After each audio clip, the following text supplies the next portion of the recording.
Hello दोस्तों, कैसे आप सभी लोग। उम्मीद है सभी स्वस्थ होंगे, मस्त होंगे, जबरदस्त होंगे। तो आपको पता है यहाँ पर हम लोग एक सीरीज चला रहे हैं जहाँ पर आपके सभी असिस्टेंट प्रोफेसर के जो पीवाईक्यू हैं उनको सॉल्व करते हैं।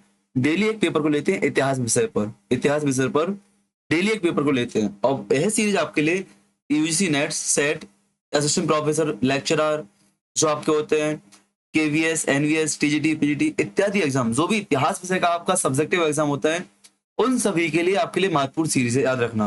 और इसमें हम लोग बहुत जल्दी इसके बाद जो कल सॉल्व करेंगे, कल स्पेशल क्लास रहेगी यूजीसी नेट का जो 2025 का एग्जाम हुआ था अभी दिसंबर वाला, जनवरी में, उसको हम लोग सॉल्व करेंगे इस क्लास के बाद में। डेली आपको क्लास शाम को मिलती है, टाइमिंग 8 बजे है, बट 9 और 10 बजे आपको मिल जाती है। तो आपको डेली 8 बजे टेलीग्राम से यूट्यूब पर विजिट करना है और डेली क्लास देखनी है। आप ये समझो कि डेली आपको एक क्लास मिलती है और एक क्लास में आपको लगभग 100 से 120 क्वेश्चन, कभी 150 क्वेश्चन। जैसे आज के पेपर में आपको 150 क्वेश्चन है, वही बायलैंग्वेज रहते हैं, हिंदी इंग्लिश में रहते हैं। बहुत शानदार तरीके से एक्सप्लेन कराया जाता है। क्या बहुत शानदार तरीके से एक्सप्लेन कराया जाता है, याद रखना। जब इतने अच्छे से एक्सप्लेन आपके लिए कराया जा रहा, तो इतनी मेहनत कहीं आपको नहीं मिलने वाली है, बराबर ना। तो अपनी कमर कस के बैठ जाओ आज के लिए। आज कम से कम 2 से ढाई घंटे आपको बैठना है डेली, आपको शाम को बैठना 2 से ढाई घंटे।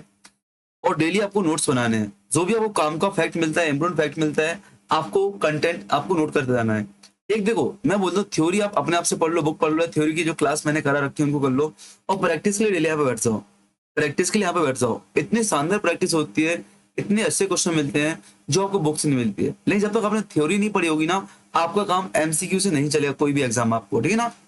एमसीक्यू आपके लिए बहुत सारा पेपर का पैटर्न बताते हैं, साथ ही साथ नया कंटेंट आपको यहाँ पे देते हैं। और ये एमसीक्यू मेरे द्वारा बनाए गए नहीं, सारे आयोग के एमसीक्यू या आयोग के द्वारा बनाए गए, ठीक है ना।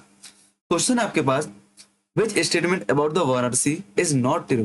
भारत के प्राचीनतम नगरों में से वाराणसी के संबंध में कौन सा कथन असत्य है। असत्य। नंबर 1, अथर्ववेद में वाराणसी का उल्लेख काशी राज्य की राजधानी के रूप में मिलता है।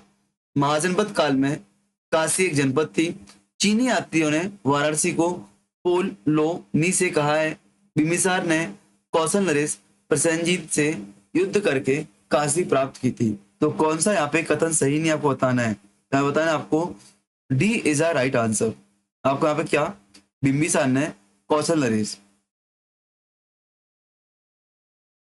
ठीक है ना। यहाँ पे कौन सा सही नहीं है, तो डी आपका सही नहीं है, बगैर ए बी और सी आपके सही है। ए क्या लिखा आपका, अथर्ववेद में वाराणसी काशी का उल्लेख मिलता है, ठीक है भैया, राजधानी के रूप में। महाजनपद काल में काशी एक जनपद के रूप में थी, ए भी सही है आपका। और आपको चीनी यात्रियों ने वाराणसी को पोल ली नी से ने कहा, नी से नाम से कहा है, ठीक है ना। और एक रिक्वेस्ट है आपसे, आप लोग रिवीजन करते जाना। 5 क्लासेस हो चुकी हैं, मैं आपसे कहूंगा कुछ मत करो। उन 5 क्लास के यदि आपने नोट्स बनाए तो नोट्स को रिवाइज कर लो, या इन क्लासों को स्पीड में देख लो। आप लोग उन्हीं क्लास को स्पीड में देख लो, या फिर मैं आपको पीपीटी भी डेली शेयर करता हूँ। क्या ये पीपीटी भी मैं आपको डेली शेयर करता हूँ ग्रुप पर, और वैसे पीपीटी का लिंक भी शेयर करता हूँ, ठीक है ना। तो उसको आप देख लो। एक चीज और देखो, मैंने इस पे एक लिंक ऐड की है। यदि आप इस पे इस फोटो पे क्लिक करेंगे तो आपको सीधे प्लेलिस्ट खोलेगी। क्या खोलेगी? आपको सीधे प्लेलिस्ट खोलेगी। यहाँ पर नेट बंदा भी इसलिए नहीं खोला है, नहीं तो आपको सीधे प्लेलिस्ट देखने को मिलेगी आपको, ठीक है ना। सीधे आपको क्या, प्लेलिस्ट देखने को मिलती है, ठीक है। चलो, ठीक है ना। तो यहाँ पे डी गलत आंसर था। क्यों गलत था? यहाँ पे लिखा है देखो, बिंबिसार ने काशी को युद्ध में नहीं हारा बल्कि उपहार या दहेज के रूप में प्राप्त किया था। बिंबिसार ने काशी को युद्ध द्वारा नहीं बल्कि उपहार या दहेज के रूप में प्राप्त किया था। वाराणसी का उल्लेख वैदिक ग्रंथों में भी है, बौद्ध ग्रंथों में भी है, और जैन साहित्य में आपको मिलता है, ठीक है ना। याद रखना, वैदिक साहित्य के 3 स्तोत्र, चाहे संहिता हो, चाहे ब्राह्मण हो, चाहे उपनिषद हो, वहां पर काशी का विवरण मिलता है। काशी का सर्वप्रथम उल्लेख कहाँ मिलता है? तो अथर्ववेद की पिपलाद शाखा में। अथर्ववेद की पिपलाद शाखा में आपको इसका सबसे पहले उल्लेख मिलता है, ठीक है। आगे प्राचीन काल में काशी एक जनपद के रूप में व्याख्यात थी, जो कि वाराणसी उसकी राजधानी थी। वाराणसी उसकी राजधानी थी। चीनी यात्रियों ने बौद्ध साहित्य में, जैन साहित्य में, महाभारत में, रामायण में, ऋग्वेद में, पुराणों में, जातक कथाओं में काशी का उल्लेख मिलता है, ठीक है ना। बिंबिसार ने काशी जनपद को काशी नरेश प्रसेनजीत से युद्ध करके नहीं बल्कि उपहार स्वरूप अर्थात दहेज में प्राप्त किया था, ठीक है। शादी की थी वहां पे, प्राप्त किया था। क्वेश्चन है, निम्नलिखित में से कौन सा सही सुमिलित नहीं है। यहाँ पे जन्म दिया गया है, जो गौतम बुद्ध है उनके जीवन से संबंधित घटनाएं दी गई हैं। गौतम बुद्ध है, उनके जीवन के संबंध में घटनाएं दी गई हैं, और विभिन्न घटनाओं को मतलब प्रतीक चिन्ह देते हैं। विभिन्न घटनाओं को प्रतीक चिन्ह देते हैं। कौन सा सही नहीं, बताओ। जन्म के लिए कमल का चिन्ह देते हैं, बिल्कुल सही आपके लिए। महापरिनिर्माण के लिए स्तूप का चिन्ह देते हैं, बिल्कुल सही है। इनलाइटमेंट या समबोधि, इनलाइटमेंट या समबोधि के लिए बोधि वृक्ष का, ज्ञान प्राप्ति के लिए बोधि वृक्ष का चिन्ह देते हैं, ये भी सही आपका। महावीर निष्क्रमण जिसको हम गृह त्याग बोलते हैं, महावीर निष्क्रमण जिसको हम गृह त्याग बोलते हैं, इसके लिए आपका पद चिन्ह नहीं, इसके लिए घोड़े का चिन्ह देते हैं, घोड़े का, ठीक है ना। इसके लिए क्या अपन लोग घोड़े का चिन्ह देते हैं, अश्व का चिन्ह देते हैं। तो आपका यहाँ पे भी गलत है, बकाया सभी सही। यहाँ पे याद रखना, महाभीष निष्क्रमण मतलब कि घर से निकलने को, जब गौतम बुद्ध घर से निकलते हैं उस घटना को जो आप देते हैं चिन्ह, क्या अश्व का चिन्ह देते हैं, घोड़े का चिन्ह देते हैं, इस बात को आपको याद रखना, ठीक ना। तो भी निष्क्रमण का प्रतीक क्या है, घोड़ा है, पद चिन्ह नहीं है। बौद्ध परंपरा के अनुसार सिद्धार्थ कपिल वस्तु से अपने घोड़े कंथक पर, घोड़े का नाम क्या बेटा, कंथक है, कंथक पर सवार होके निकले थे, ठीक है ना। आपको पता है बौद्ध ग्रंथ ललित सार विस्तार में वर्णित है कि गौतम बुद्ध अपनी पत्नी, सुन लेना, मैं एक घटना बता रहा हूँ किसकी, बौद्ध ग्रंथ ललित सार विस्तार की, ललित सार विस्तार की घटना बता रहा हूं मैं आपके लिए, ठीक है ना। ललित विस्तार में कि गौतम बुद्ध अपनी पत्नी यशोधरा और पुत्र राहुल को सोया हुआ छोड़कर कंथक नामक घोड़े पर सवार होकर आधी रात में कपिल वस्तु से निकल गए थे। इसके बाद गौतम बुद्ध के सेवक छन्ना को घोड़ा वापस ले जाने की आज्ञा की। तो यहाँ पे नाम याद रखना, घोड़े का नाम क्या बेटा, घोड़े का नाम है कंदक, कंथक, और इनका सेवक जो था साथ में क्या था, या जो सारथी बोलते हैं हम लोग, वो कौन था, याद रखना इनके सेवक का नाम या इनके सेवार्थी का नाम, या जो घोड़ा इनका रथ चला के ले गया था उसका नाम क्या है, छन्ना या छंदक था, छन्ना या छंदक था, ठीक है ना, याद रखना, ठीक। और गौतम बुद्ध की गृह त्याग की घटना को क्या बोलते हैं, महापरिनिर्वाण बोलते हैं। गृह त्याग की घटना को क्या बोलते हैं, महाभिनिष्क्रमण, मैंने आई थिंक गलत बोल दिया, महाभिनिष्क्रमण बोलते हैं गृह त्याग की घटना को। इसके लिए क्या सिंबल दिया गया है, याद रखना, इसके लिए त्याग दिया गया है अश्व, क्या अश्व त्याग दिया गया, अश्व चिन्ह दिया गया है। और वहीं जन्म की बात करते हैं तो जन्म के लिए हमने क्या देखा बेटा, कमल दिया गया है, कमल दिया गया है। महाबोधि अर्थात ज्ञान प्राप्ति के लिए, महाबोधि ज्ञान प्राप्ति के लिए क्या सिंबल देते हैं, यार बोधि वृक्ष का देते हैं, क्या देते हैं, बोधि वृक्ष का सिंबल देते हैं। बात करते हैं महापरिनिर्वाण, महापरिनिर्वाण, महापरिनिर्वाण मृत्यु, मृत्यु को स्तूप के द्वारा क्या करते हैं, दर्शाते हैं, ठीक है। चलो क्वेश्चन है आपका, निम्नलिखित स्थानों को मिलाना है आपके, आधुनिक स्थान है और महाजनपद काल है, ठीक है ना। चार दशा, शहीद महित, कामपिल, राजघाट, कहाँ पे कौन सा है, तक्षशिला, साकेत, कौशाम्बी और वाराणसी। आपको बता दूं मेरा एक पैटर्न है, जब भी सुमिलित करने वाला क्वेश्चन आपके सामने होता है यहाँ से ऑप्शन में गायब कर देता हूँ, मोस्टली तो गायब कर देता हूँ। मैं इसलिए गायब कर देता हूँ क्योंकि आप लोग एलिमिनेशन से आंसर लगा देते हो और खुश हो जाते हो, बट मैं नहीं बोलता आप यहाँ पे एलिमिनेशन से आंसर लगाओ, मैं बोलता हूँ आपको याद करो। मैं क्या बोलता हूँ, आपको याद करो चीजें, तब मजा आएगा। क्यों आप एलिमिनेशन से आंसर लगा खुश हो जाते हो, बट आपको चीजें याद नहीं रहती हैं, बट आपको चीजें याद नहीं रहती हैं, ठीक है ना। तो कौन सा सही सुमिलित है आपका, तो आपको सिर्फ यहाँ पे एक ही सही सुमिलित है, राजघाट। क्या राजघाट आपका बिल्कुल सही लिखा हुआ है यहाँ पे, राजघाट आपका सही लिखा हुआ है। राजघाट आपका कहाँ पे बेटा, आधुनिक वाराणसी में अवस्थित है, आधुनिक वाराणसी से इसकी पहचान की जाती है, जो कि एक प्राचीन स्थल है, बकाया आपकी सुमिलित नहीं है। राजघाट की पहचान प्राचीन वाराणसी से की जाती है, शहीद महित की पहचान प्राचीन श्रावस्ती से की जाती है, साकेत से नहीं। देखो यहाँ पे लिखा है ना चार दशा, अरे चार दशा कहाँ पे बेटा, चार दशा आपका, चार सदा आपका तक्षशिला में नहीं है, चार सदा आपका आधुनिक पाकिस्तान में, आधुनिक पाकिस्तान का जिला है, आधुनिक पाकिस्तान का जिला है जो आपकी तक्षशिला की राजधानी थी, क्या उसके अलावती, वो यहाँ पे अवस्थित थी, ठीक है ना। नंबर दूसरा आपको रहना, शहीद महित, शहीद महित साकेत में नहीं बेटा, श्रावस्ती को कहते हैं, किसको, श्रावस्ती को शहीद महित के नाम से जानते हैं, ठीक है ना, ठीक। जिसमें शहीद की, जो आपका शहीद यहाँ पे, शहीद, शहीद की पहचान आपकी, शहीद की पहचान आपकी जेतवन से की गई है, जेतवन नामक जो आपका बिहार है उससे की गई है आपका, और महित की पहचान आपकी श्रावस्ती से की गई है, इस बात को आपको याद रखना है, श्रावस्ती से की गई है। और बात करते हैं कामपिल की, तो कामपिल आपका, कामपिल या कामपिल महाजनपद का संबंध महाजनपद युग से था, और पांचाल जनपद की राजधानी थी। यह पांचाल जनपद की कहाँ पे लिखा थी बेटा? पांचाल जनपद की राजधानी थी। और जो आपका है ये आपको कहाँ मिलेगा? ये आपका कौशाम्बी में नहीं मिलेगा, आपको उत्तर प्रदेश के बदायूं और फरुखाबाद क्षेत्र में। कहाँ पे? बदायूं और फरुखाबाद क्षेत्र में आपको मिलेगा, ठीक है ना। इस बात को आपको याद रखना, काम पे लिखो, ठीक है। और राजगढ़ आपको वाराणसी में मिलेगा, ठीक है। चलो क्वेश्चन है आपका, जैन धर्म के अनुसार जैन धर्म के संबंध में निम्नलिखित कथनों में कौन सा कथन असत्य है? Not is true regarding to Jainism. Jainism के संबंध में कौन सा कथन असत्य है? नंबर 1, श्वेतंबर परंपरा के अनुसार स्त्रियां मोक्ष प्राप्त कर सकती हैं। बिल्कुल सही बात है, आपको पता है जैन धर्म में 2 पंथ है, दिगंबर श्वेतंबर। श्वेतंबर परंपरा में 19वें नंबर पर मल्लिनाथ आपको मिलते हैं, जो कि स्त्री तीर्थंकर माने जाते हैं। जैन साध्वी को कनिष्ठ जैन साधु का भी औपचारिक सम्मान करना पड़ता है। जैन साध्वी को कनिष्ठ जैन साधु का भी औपचारिक सम्मान होता है। कोई छोटा जैन साधु है तो उसका भी सम्मान करना पड़ेगा, बिल्कुल करना पड़ेगा आपको।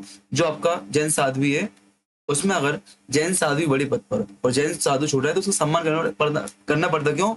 पुरुष वर्ग की साथ, मतलब आयु में यदि कम है ना, आयु में कम है, मुनि पद पर है तो उसका सम्मान करना पड़ेगा। 19वें तीर्थंकर मल्लिनाथ के स्त्री और पुरुष होने पर विवाद है, बिल्कुल। ए पॉइंट जो आपका सी पॉइंट, इसी का एक्सप्लेनेशन है। और डी आपका कल्पसूत्र के अनुसार महावीर के निर्माण के समय जैन साधुओं की संख्या जैन साध्वियों से अलग थी। डी यहाँ पे, तो डी आप बहुत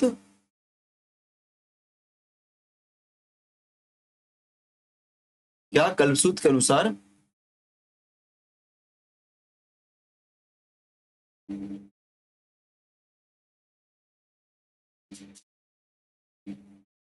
जैन साधुओं की संख्या जैन साधुओं की संख्या जैन साध्वियों से अधिक थी, मतलब कि पुरुषों की संख्या महिलाओं से अधिक थी।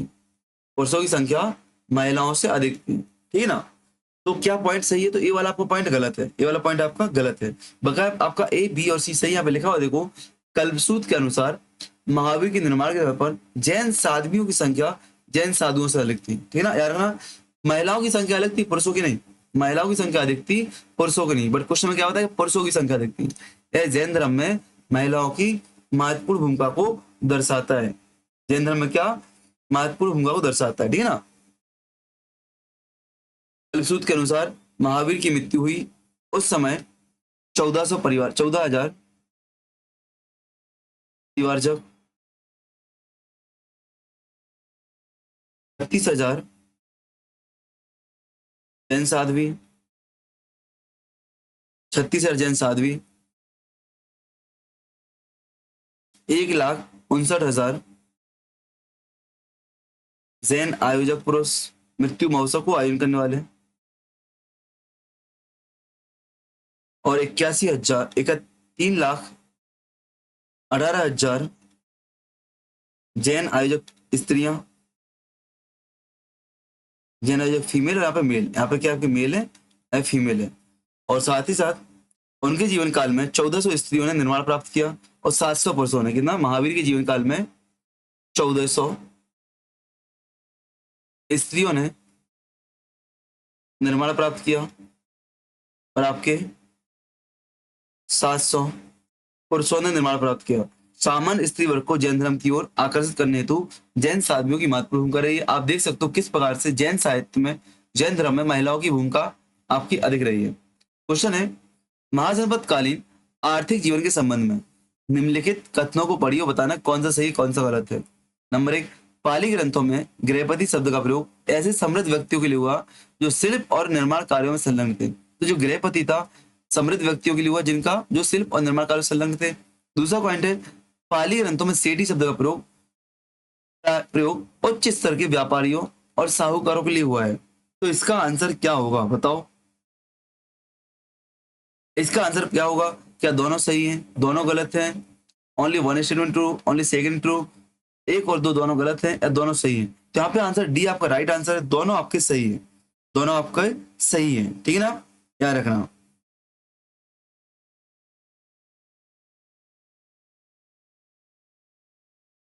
देखो आपको बता दो, गृहपति शब्द है, अति गृहपति की बात को, गृहपति का सामान्य अर्थ तो क्या होता है? गृहपति का शाब्दिक अर्थ होता है गृह स्वामी। क्या होता है? गृह स्वामी। लेकिन बात करो पाली ग्रंथों के अनुसार, तो पाली ग्रंथों में जो गृहपति है मात्र गृह का स्वामी नहीं है, अपितु उत्पादन इकाई के संपन्न व्यक्ति के रूप में है। जो कृषि के अलावा शिल्प और निर्माण कार्यों में संलग्न रहता है।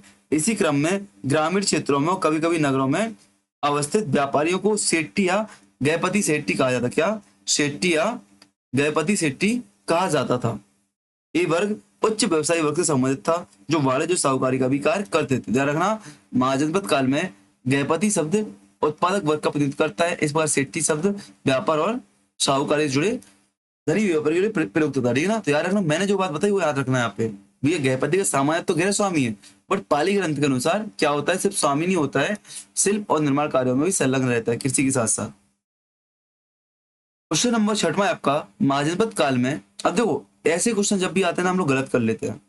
ऐसे क्वेश्चन जब भी आते हैं वो गलत कर लेते हैं। यदि मैं चाहूँ तो इसका लालच देने के आपको स्क्रीनशॉट भेज सकता हूँ, पर अभी इंटरनेट कनेक्ट नहीं है सिस्टम में, तो मतलब नहीं भेजने का। चलो, ऐसे क्वेश्चन हमेशा हम लोग गलत करते हैं, सिंपल सा पढ़ के निकल जाते हैं, पर वास्तविकता क्या है, इनको पढ़ो अच्छी से, समझो तब आंसर दो। और ऐसी चीजें पीवाईक्यू से पता चलती है, एनालिसिस से। महाकाल में महाजनपद काल में गणतंत्रों के संबंध में निम्नलिखित कथनों को पढ़िए। सभी गणतंत्रों में सत्ता कुलीन वर्ग के हाथ में थी। क्या सभी में था? Most Republic were located in the foot hills of the Himalayas. अधिकांश गणतंत्र हिमालय की तराई क्षेत्र में अवस्थित थे। इसका आंसर क्या होगा? आंसर क्या होगा? तो यहाँ पे क्या आपका एक सही है, क्या दूसरा सही है, क्या दोनों गलत हैं, या दोनों सही है? तो सभी गणतंत्रों की संख्या कुलीन वर्ग, बिल्कुल सही बात है, कुलीन वर्ग के हाथों में थी। ठीक है ना? और सभी आपके क्या थे? अधिकांश आपके मोस्ट रिपब्लिक कहाँ पे थे? तराई क्षेत्रों में थे। तो आपके दोनों कथन सही है, यहाँ पे दोनों कथन सही। यहाँ पे लिखा है देखो, महाजनपद कालीन गणतंत्र कुलीन तंत्रीय रूप में थे। गणतंत्र की बात कर रहे हैं, देखो गणतंत्रों की बात की, राजतंत्र की बात नहीं की। अब यहीं पे समझना बेटा, क्वेश्चन को पकड़ो, गणतंत्र से पूछा, पूरा राजतंत्र नहीं पूछा है, या ना सभी महाजनपद पूछी है। सब लोग क्या करते हैं, सभी ऑल के चक्कर में जल्दबाजी कर लेंगे और इसको गलत कर देंगे ऑल के चक्कर में। बट यहाँ पे नहीं पढ़े गणतंत्र लिखा है, क्या लिखा है। तो पढ़ते समय पे इन बातों का भी ध्यान रखना है, पढ़ते समय पर इन बातों का ध्यान रखना है। राजतंत्र पूछा है, गणतंत्र पूछा है कि महाजनपद पूछा है, क्या बात पूछी है। ठीक है ना? चलो, आप ना अधिकांश गणतंत्र, तो भाई यहाँ पे भी बात कर रहे हैं, गणतंत्र की बात कर रहे हैं। इस छोटे से पॉइंट को आपको पकड़ना है, ऐसे छोटे छोटे पॉइंट को पकड़ोगे आपका आंसर गलत नहीं होंगे। ठीक है ना? चलो आगे बढ़ते हम लोग। तो आपको पता होना चाहिए, महाजनपद काल के समय पर गणतंत्रों में समूची शक्ति जनजातीय कुलीन तंत्र के हाथ में थी, जिसका स्वरूप जातीय हो चुका था। शाक और लिच्छवी गणतंत्रों में शासक वर्ग एक ही कुल के अतः एक ही वर्ग का होता था। कहाँ पे? शाक और लिच्छवी। आपको क्या गणतंत्र के एग्जाम्पल है, शाक व लिच्छवी। ठीक है ना? जबकि राजतंत्रों में, जब राजतंत्र की बात करते हैं तो राजतंत्रों में शासक वर्ग अनेक वर्णों के लोग थे। तो अंतर आ गया ना, राजतंत्र में क्या था बेटा, राजतंत्र में शासक क्या थे, अनेक वर्णों के लोग थे। महाजनपद काल के समय अधिकांश जनपद हिमालय की तराई में अवस्थित थी, जैसे पांचाल जनपद, जैसे कि पांचाल जनपद, अस्मक जनपद, कौशल, वज्जी, मल इत्यादि कहाँ पे थे? आपके हिमालय की तराई क्षेत्र में थे। क्वेश्चन है, अशोक स्तंभ के संबंध में निम्नलिखित कथनों को पढ़ना है, बताना कौन सा सही है। नंबर 1, अशोक के प्रमुख स्तंभ लेख उत्तर भारत से प्राप्त हुए हैं। प्रमुख उत्तर स्तंभ लेख उत्तर भारत से। 6 स्तंभ लेख 7 स्तंभों में प्राप्त हुए। 6 स्तंभ लेख, अब 7, यहीं पे समझना, लेख की बात मतलब कि 6 बातें लिखी गई हैं और वो 7 स्तंभों से प्राप्त हुई है। 6 बातें 7 स्तंभों से प्राप्त हुई, बिल्कुल सही है। स्तंभों का दंड एवं शीर्ष भाग अलग अलग पत्थरों का निर्माण था। जो दंड हो गया और जो इसका शीर्ष भाग था, मतलब इसमें जो जानवर के चिन्ह इत्यादि बनाए गए थे, अलग अलग भाग से थे, अलग अलग पत्थर से थे। तो क्या सही बताओ? ठीक है ना? क्या सही है? फिर आपका सभी शीर्ष भाग पशु आकृति वाले थे। क्या मोस्टली जितने भी आपके सभी शीर्ष भाग थे पशु आकृति वाले था? तो यहाँ पे आपका ए भी सही है, सी भी सही है और डी भी सही है, बट आपका बी गलत है। बी आपका गलत है। तो आंसर ए और सी और डी क्यों गलत है भी देखते हैं। अशोक के प्रमुख स्तंभ लेख मुक्ता उत्तर भारत से प्राप्त हुए। स्तंभ के दंड और शीर्ष अलग अलग निर्मित होते थे। शीर्ष भाग पर सै, बैल, हाथी इत्यादि इत्यादि पशुओं की आकृतियां मिलती थी। ठीक है ना? ठीक है।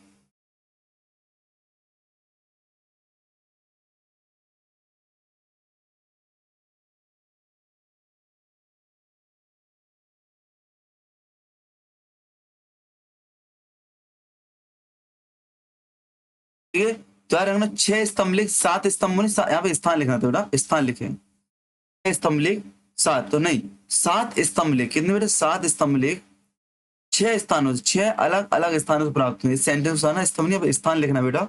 यहाँ पे स्थान है, याद रखना, ठीक है ना। जरा सेंटेंस ही गलत लिखा था, यहाँ पे क्या रहेगा, 7 स्थान, अशोक के 7 स्तंभ प्राप्त होते, 6 अलग अलग स्थानों से प्राप्त होते हैं। कितने? 6 अलग अलग स्थानों से प्राप्त होते हैं। क्वेश्चन है आपका, निम्नलिखित में से किसे अशोक द्वारा बौद्ध धर्म के प्रचार हेतु नहीं भेजा गया था? महिषी को, रक्षित को, महादेव को या धर्म रक्षित को? किसके लिए बौद्ध धर्म के प्रसार के लिए नहीं भेजा गया? तो बताओ किसके लिए? आपके महिषी महोदय को नहीं भेजा था, महिषी महोदय को नहीं भेजा गया था। तृतीय बुद्ध संगति के बाद अशोक ने बौद्ध धर्म के प्रचार हेतु भिक्षुओं को भिन्न क्षेत्रों में भेजा था। रक्षित, महादेव, धर्म रक्षित इत्यादि को प्रचार में सम्मिलित किया था, ठीक है ना, इत्यादि को प्रचार में सम्मिलित किया था, ठीक है। इनका उल्लेख कहाँ मिलता है? ये तृतीय बौद्ध संगति के बाद अशोक ने विभिन्न विद्वानों को, विभिन्न भिक्षुओं को आपके बौद्ध धर्म के प्रचार हेतु भेजा था। इसका उल्लेख कहाँ मिलता है? तो महावंश नामक बौद्ध ग्रंथ में मिलता है। आपको दीपवंश और महावंश 2 बौद्ध ग्रंथ जो श्रीलंका से संबंधित हैं, तो महावंश नामक बौद्ध ग्रंथ में इनकी जानकारी मिलती है, ठीक है ना। जो रक्षित व्यक्ति है, रक्षित नाम का व्यक्ति है, इसको कहाँ भेजा गया था? इसको वनवासी क्षेत्र में भेजा गया था।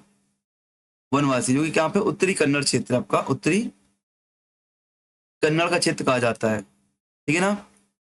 वहीं धर्म रक्षित और अपरांतक को, धर्म रक्षित प्लस अपरांतक को पश्चिमी भारत में भेजा गया था, वेस्टर्न इंडिया में। महादेव को महेश मंडल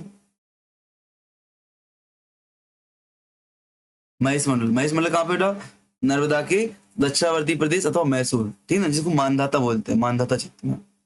नर्मदा नदी के दक्षिण का क्षेत्र कहा जाता है मानधाता क्षेत्र, ठीक है। तो महादेव को महेश मंडल में, धर्म रक्षित अपरांतक को पश्चिमी इंडिया में, और रक्षित को वनवासी था उत्तरी कन्नड़ क्षेत्र में भेजा गया था। जानकारी कहां से मिलती है?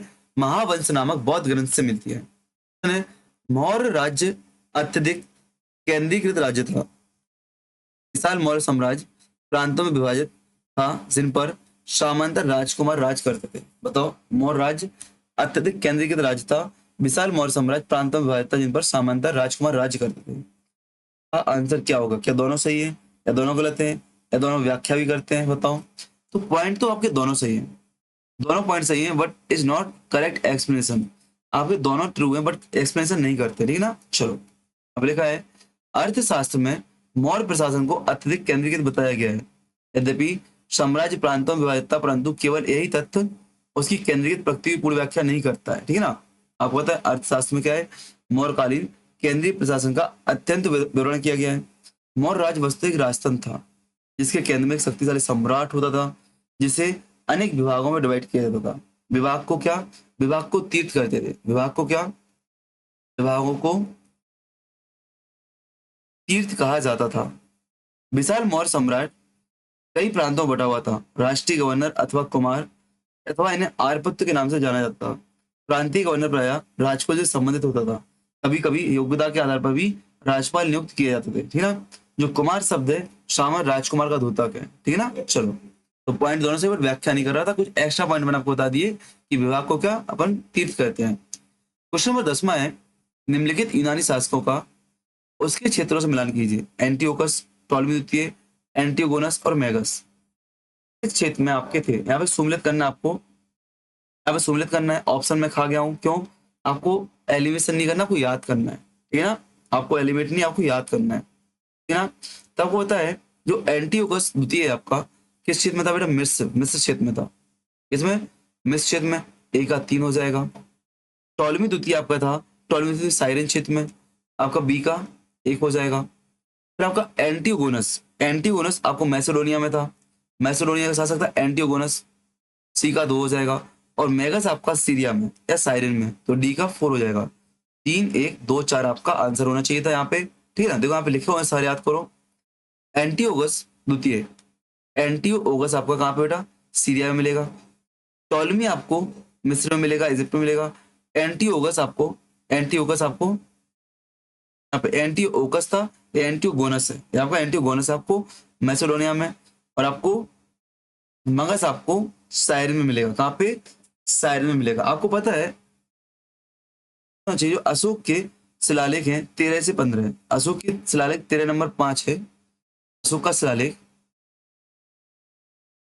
अशोक का वृत्त शिलालेख। Adios, amigo. संख्या Powering on. 13, वहां पे 5 एवन राजाओं की जानकारी मिलती है। 5 एवन राजाओं के नाम मिलते हैं जो कि भारत की पश्चिमोत्तर सीमाओं पर राज करते हैं, ठीक है ना। ठीक,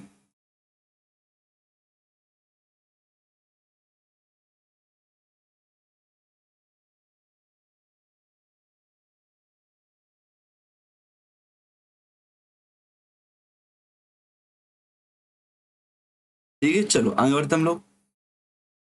निम्नलिखित में कौन सा मौर्यकालीन भूमि संबंधी कर नहीं है? भाग, बलि, उदक या शुल्क।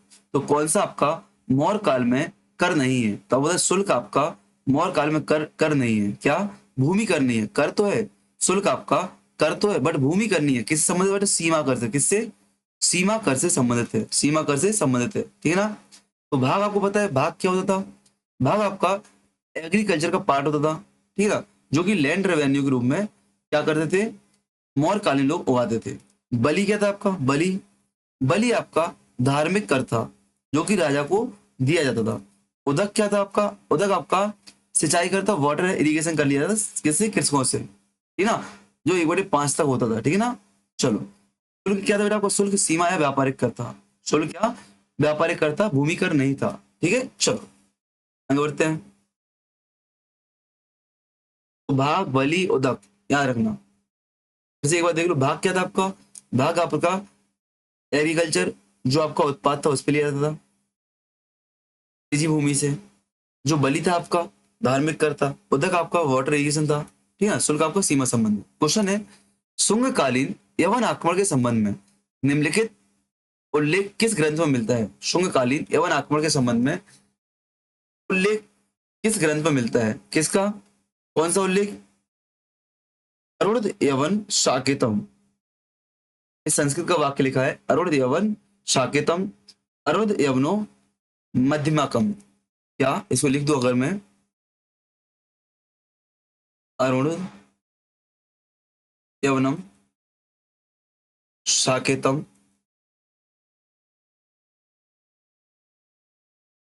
अरुणदत्त यवनो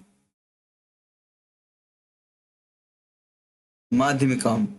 पूछा गया है शुंगकालीन यवन आक्रमण के संबंध में एक जो वाक्यांश लिखे हैं इसका उल्लेख किस ग्रंथ में मिलता है? महाभाष्य में, हर्षचरितम में, मालविका अग्निमित्रम में या हरिवंश पुराण में? याद रखना इसका उल्लेख कहाँ मिलता है बेटा? आपको महाभाष्य में मिलता है। किसमें मिलता है? महाभाष्य में मिलता है, ठीक है ना। यह पंक्ति शुंग काल के समय यवन आक्रमण के बारे में पतंजलि के महाभाष्य से मिलती है। महाभाष्य किसके से बेटा? पतंजलि की है, ठीक है ना। ठीक, इसके अनुसार यवनों में साकित अर्थात अयोध्या क्षेत्र जिसमें फैजाबाद, उत्तर प्रदेश तथा माध्यम का चित्तौड़ के समीप नगरी पर आक्रमण किया था, ठीक है ना। ठीक, कहां से मिलती है? पतंजलि के महाभाष्य से मिलती है, ठीक है। चलो आपका शक छत्रप रुद्रदामन की पुत्री का विवाह वशिष्ठ पुत्र पुलवामी से होने की जानकारी किस अभिलेख से मिलती है? जो शक शासक रुद्रदामन उनकी पुत्री का विवाह वशिष्ठ पुलवामी से होने की जानकारी कहां से मिलती है? नासिक अभिलेख से, गिरनार अभिलेख से, या आपके हाथी गुम्फा अभिलेख से, या कनेरी अभिलेख से? आपको पता है वशिष्ठ पुत्र पुलवामी क्या थे? कोई सातवाहन कालीन सातवाहन थे, सातवाहन शासक थे। तो कहां से जानकारी मिलती है बताओ? कहां से मिलती है? याद रखना कनेरी अभिलेख से। कनेरी अभिलेख से ज्ञात होता है वशिष्ठ पुत्र पुलवामी का विवाह रानी रुद्रदामन की पुत्री से हुआ था, ठीक है। याद रखना राजा रुद्रदामन की पुत्री से हुआ था, ठीक ना।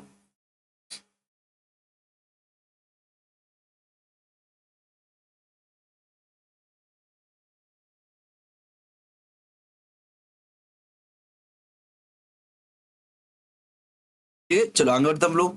क्वेश्चन है, प्राचीन तक्षशिला नगर के संबंध में निम्नलिखित कथनों में से कौन से असत्य हैं? प्राचीन तक्षशिला नगरों के संबंध में। अच्छा, आपको एक चीज समझ में आ रहा है? मैं थोड़ा रुक जाता हूँ, पॉज देता हूँ क्वेश्चन आने के पहले। क्यों? अगर आपको लगता है कोई पॉइंट आपको रिवाइज करना है, लिखना है, तो आप लिख लो, है ना। इसलिए प्राचीन तक्षशिला नगर के संबंध में निम्नलिखित कथनों में कौन से असत्य है? नंबर 1, तक्षशिला गंधार महाजनपद की राजधानी थी क्या? जो तक्षशिला थी आपकी गंधार महाजनपद की राजधानी थी, बताओ। दूसरा, बिंदुसार के शासनकाल में तो तक्षशिला के विद्रोह को दबाने में असफल रहा था। आपका अगला पॉइंट है अशोक के समय तक्षशिला उत्तरापद की राजधानी थी। फोर्थ पॉइंट है, 7वीं शताब्दी में ह्वेनसांग ने तक्षशिला को एक जीवंत नगर के रूप में देखा। कौन सा पॉइंट असत्य है? कौन सा पॉइंट असत्य है? बताओ।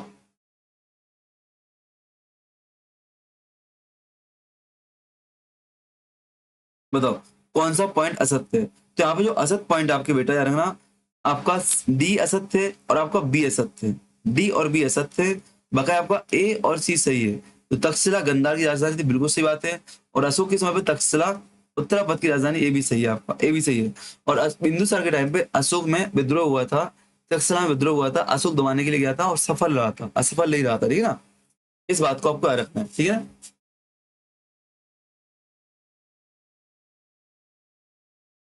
यहाँ पे सारे क्वेश्चन ऊपर नीचे होगा, इनको सेट करना पड़ेगा।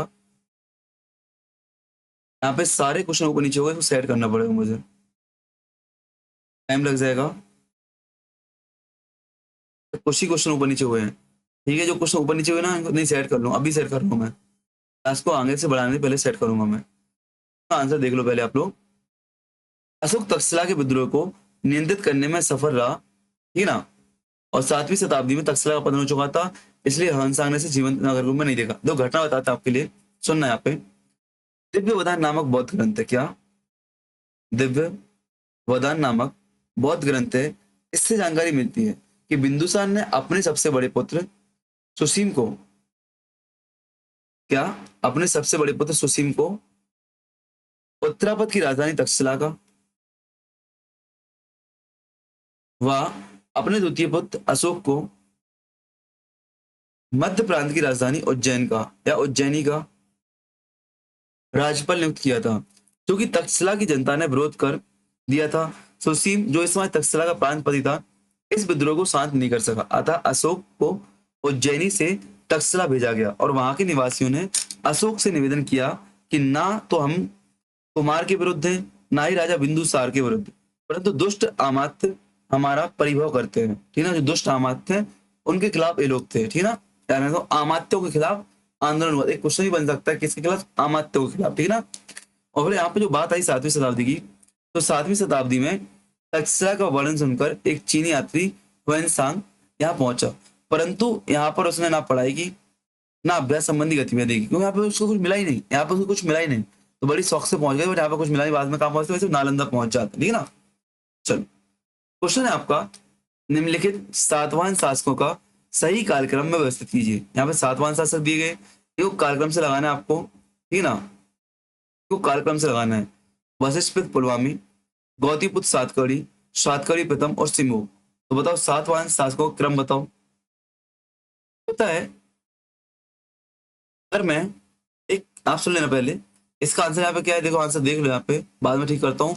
शिमु, सातकर्णी प्रथम, गौतमीपुत्र सातकर्णी, वशिष्ठ पुलवामी। यार रखो, वायु पुराण का कथन है कि आंध्र जातीय सिमु कण्व वंश के अंतिम शासक सुशर्मा की हत्या कर पृथ्वी पर शासन करेगा। तो आपको क्या वायु पुराण से, नंबर 1 क्या पॉइंट रखना, वायु पुराण से आपको सातवाहनों की जानकारी मिलती है। और वायु पुराण में आपको पता है किसको, सिमुक को सातवाहन वंश का संस्थापक माना गया है। इसने किसकी हत्या की थी बेटा? कण्व वंश के अंतिम शासक, कण्व वंश के अंतिम शासक की हत्या की थी, किसकी? सुशर्मा की। और सातवाहन वंश की स्थापना की थी किसने? सिमुक ने। इस बात को आपको याद रखना है, इसकी जानकारी वायु पुराण से मिलती है, ठीक है ना। और आपको पता है राजा सिमुक सातवाहन का उल्लेख नानाघाट अभिलेख से भी मिलता है। नानाघाट अभिलेख सातवाहन की वंशावली से संबंधित है। नानाघाट अभिलेख आपका सातवाहनों की वंशावली से संबंधित है। जो आपके प्रमुख आपके इसके शासक हैं ऐसे दो, सिमुक आता है पहले गद्दी पर, सुमुख के बाद आपका कानन या कृष्णन आता है, कानन या कृष्णा आता है गद्दी पर। फिर आपका सातकर्णी प्रथम आता है, सातकर्णी प्रथम आपकी गद्दी पर आते हैं। फिर आपके हाल नामक एक आते हैं, इन्होंने गाथा सप्तशती लिखी है। फिर आपके गौतमीपुत्र सातकर्णी आते हैं, गौतमीपुत्र सातकर्णी यहाँ पे गद्दी पे आते हैं, गौतमीपुत्र सातकर्णी। फिर आपकी गद्दी पे कौन आते हैं बेटा? वशिष्ठ पुत्र पुलवामी, वशिष्ठ पुत्र पुलवामी। अब तो कई लोग ना पीपीटी देख के भाग जाते होंगे, पीपीटी क्या है, कुछ नहीं है। बट मैं बोलता हूँ क्लास देखो, क्लास में इतना कंटेंट एक्स्ट्रा लिखवाता हूँ ना जो आपके काम का रहता है, ठीक है ना। ध्यान रखना, सिमुक संस्थापक था, नानाघाट अभिलेख से मिलती है जानकारी। कानन दूसरा, सातकर्णी प्रथम, हाल गौतमीपुत्र सातकर्णी, वशिष्ठ और पुलवामिनी क्रम से आते मुख्य मुख्य शासक, ठीक है ना। अगला क्वेश्चन आपके सामने यहाँ पे है, कनिष्क के संबंध में कौन सा कथन असत्य है? कनिष्क के संबंध में कौन सा कथन असत्य है? Not true regarding the Kanishka. तो नंबर 1, यहाँ पे पूरा इंग्लिश में आ गया है ना, कोई दिक्कत नहीं, यहाँ पे मैं हिंदी बोल दूंगा साथ में। During the Kanishka age the Kushan empire extend from the Ganga valley to Malwa. आपको बताना है क्या कि कनिष्क के काल में जो कुषाण साम्राज्य था इसका विस्तार गंगा से लेकर मालवा तक हो गया था। क्या गंगा से मालवा तक हो गया था? दूसरा पॉइंट आपके सामने, रवातक इंप्रेशन, जो आपका रवातक अभिलेख है, related to the Kanishka was founded in the western Uttar प्रदेश।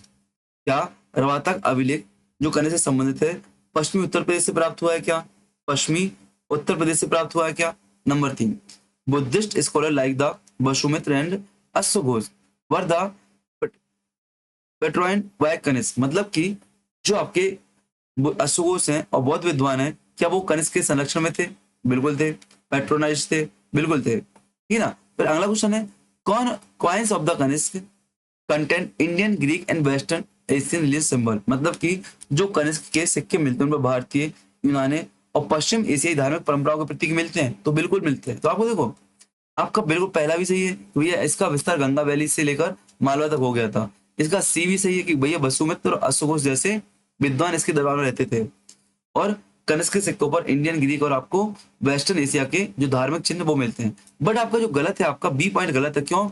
रवातक शिलालेख बेटा, या रवातक अभिलेख आपका जो है, रवातक अभिलेख आपको उत्तर प्रदेश से नहीं मिलता। कहां से मिलता? अफगानिस्तान से मिलता है। तो वहां पे लिखा है रवातक अभिलेख आपको अफगानिस्तान से प्राप्त हुआ है, पश्चिमी उत्तर प्रदेश से नहीं, है ना।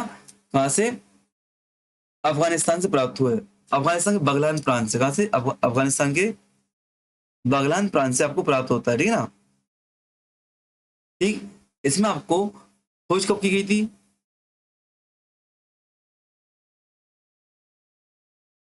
1993 में इसकी खोज की गई थी, ठीक है ना। इसमें बैक्टीरियन भाषा और यूनानी लिपि 23 पंक्तियां मिलती हैं। इस विशालतम 80 महत्व वाले कुषाण लेख का प्रथम संपादन अनुवादक किसने किया था? निकोलस सिमम ने किया था। किसने किया था बेटा? किसने खोजा था? किसने? निकोलस सिमम विलियम्स ने इसकी खोज की थी। विलियम्स ने इसकी खोज की थी, याद रखना, ठीक है ना। साथ ही साथ जो क्रीव इनके सहयोगी थे, जो क्रीव महोदय के सहयोगी थे, ठीक है ना। चलो अगला क्वेश्चन देखते हैं। क्वेश्चन है, व्यापारी जब एक स्थान से दूसरे स्थान पर माल ले जाते थे तब उनके समूह को क्या कहते थे बेटा? उनके समूह को सार्थ कहते थे। सार्थ, क्या? सार्थ कहते थे, ठीक है ना, याद रखना। प्राचीन भारत में व्यापारी उद्देश्यों से समूह में यात्रा करने वाले व्यापारी को सार्थ कहते थे तथा उनके नेता को सार्थवाय कहा जाता था। उनके नेता को सार्थवाय कहा जाता था। सार्थवाय क्या था? व्यापारिक काफिलों का प्रधान था। जानकारी कहां से मिलती है? कौटिल्य के अर्थशास्त्र से मिलती है। कहां से मिलती है? कौटिल्य के अर्थशास्त्र से मिलती है। क्वेश्चन है आपको, गुप्तकालीन मंदिरों को मिलाना। आपको गुप्तकाल के मंदिर कौन कहां से मिले, ठीक है। ये मंदिर है गुप्तकाल के, इनको मिलाना आपको, मैच इज द फॉलोइंग करना आपको। कौन सा मंदिर कहां से मिलता है? दशावतार मंदिर, नचना कुठार, विष्णु मंदिर, शिव मंदिर, लक्ष्मण मंदिर और पार्वती मंदिर कहाँ कहाँ से मिलता है? गुप्तकालीन मंदिर बहुत फेमस है बेटा, हर बार आपको एग्जाम में मिलेंगे, हर बार आपको एग्जाम में मिलेंगे, ठीक है ना। तो आपको पता होना चाहिए जो गुप्तकालीन मंदिर दशावतार है कहाँ से मिलता है? देवघर से। दशावतार मंदिर देवघर से मिलता है। आपका जो शिव मंदिर, आपको शिव मंदिर, विष्णु मंदिर, जो आपका विष्णु मंदिर है कहाँ से मिलेगा? तेगबाद से मिलेगा। जो आपका शिव मंदिर आपको भूमरा से मिलता है। लक्ष्मण मंदिर आपको कहां से मिलेगा बेटा? सिरपुर से मिलेगा। और पार्वती मंदिर, नचना कोठार मंदिर कहां से मिलेगा आपको? मध्य प्रदेश, सतना से मिलेगा, ठीक है ना, याद रखना, ठीक है ना। जो गुप्तकाल के मंदिर है इनकी विषय वस्तु मूलतः क्या? रामायण, महाभारत और पुराणों से ली जाती थी। तो यहाँ पे लिखा है कि देवतार मंदिर कहां से बेटा? देव अवतार मंदिर, 10 अवतार मंदिर आपको देवगढ़ से मिलता है, ठीक है ना। प्राचीन नाम केशवपुर, जो कि झांसी के देवगढ़ नामक स्थान पर है ना। प्राचीन नाम क्या था? केशवपुर था, ठीक है ना। काल में वैष्णव धर्म का महत्वपूर्ण मंदिर था। वहीं तिगवा का विष्णु मंदिर जबलपुर से मिलता है। कहां से? एमपी के जबलपुर से मिलता है। Shiv temple of the Bhumara, Bhumara का शिव मंदिर एमपी से मिलेगा आपको, सतना से, एमपी सतना से। लक्ष्मण टेम्पल और शिवपुर पार्वत, जो आपका लक्ष्मण मंदिर है यार, रायपुर छत्तीसगढ़ से मिलता है। क्या? रायपुर छत्तीसगढ़ से मिलता है। और इसकी विशेषता क्या है? गुप्त काल में ईंटों से निर्मित मंदिर है। क्या? लक्ष्मण टेम्पल जो आपका सिरपुर का है, इसकी विशेषता क्या है कि ये गुप्त काल में ईंटों से निर्मित मंदिर है। क्या? ईंटों से निर्मित मंदिर है आपका, ठीक है ना। और पार्वती टेम्पल आपका नचना कोठार कहां से मिलता है आपको? एमपी से मिलता है, सतना से, ठीक है ना, याद रखना।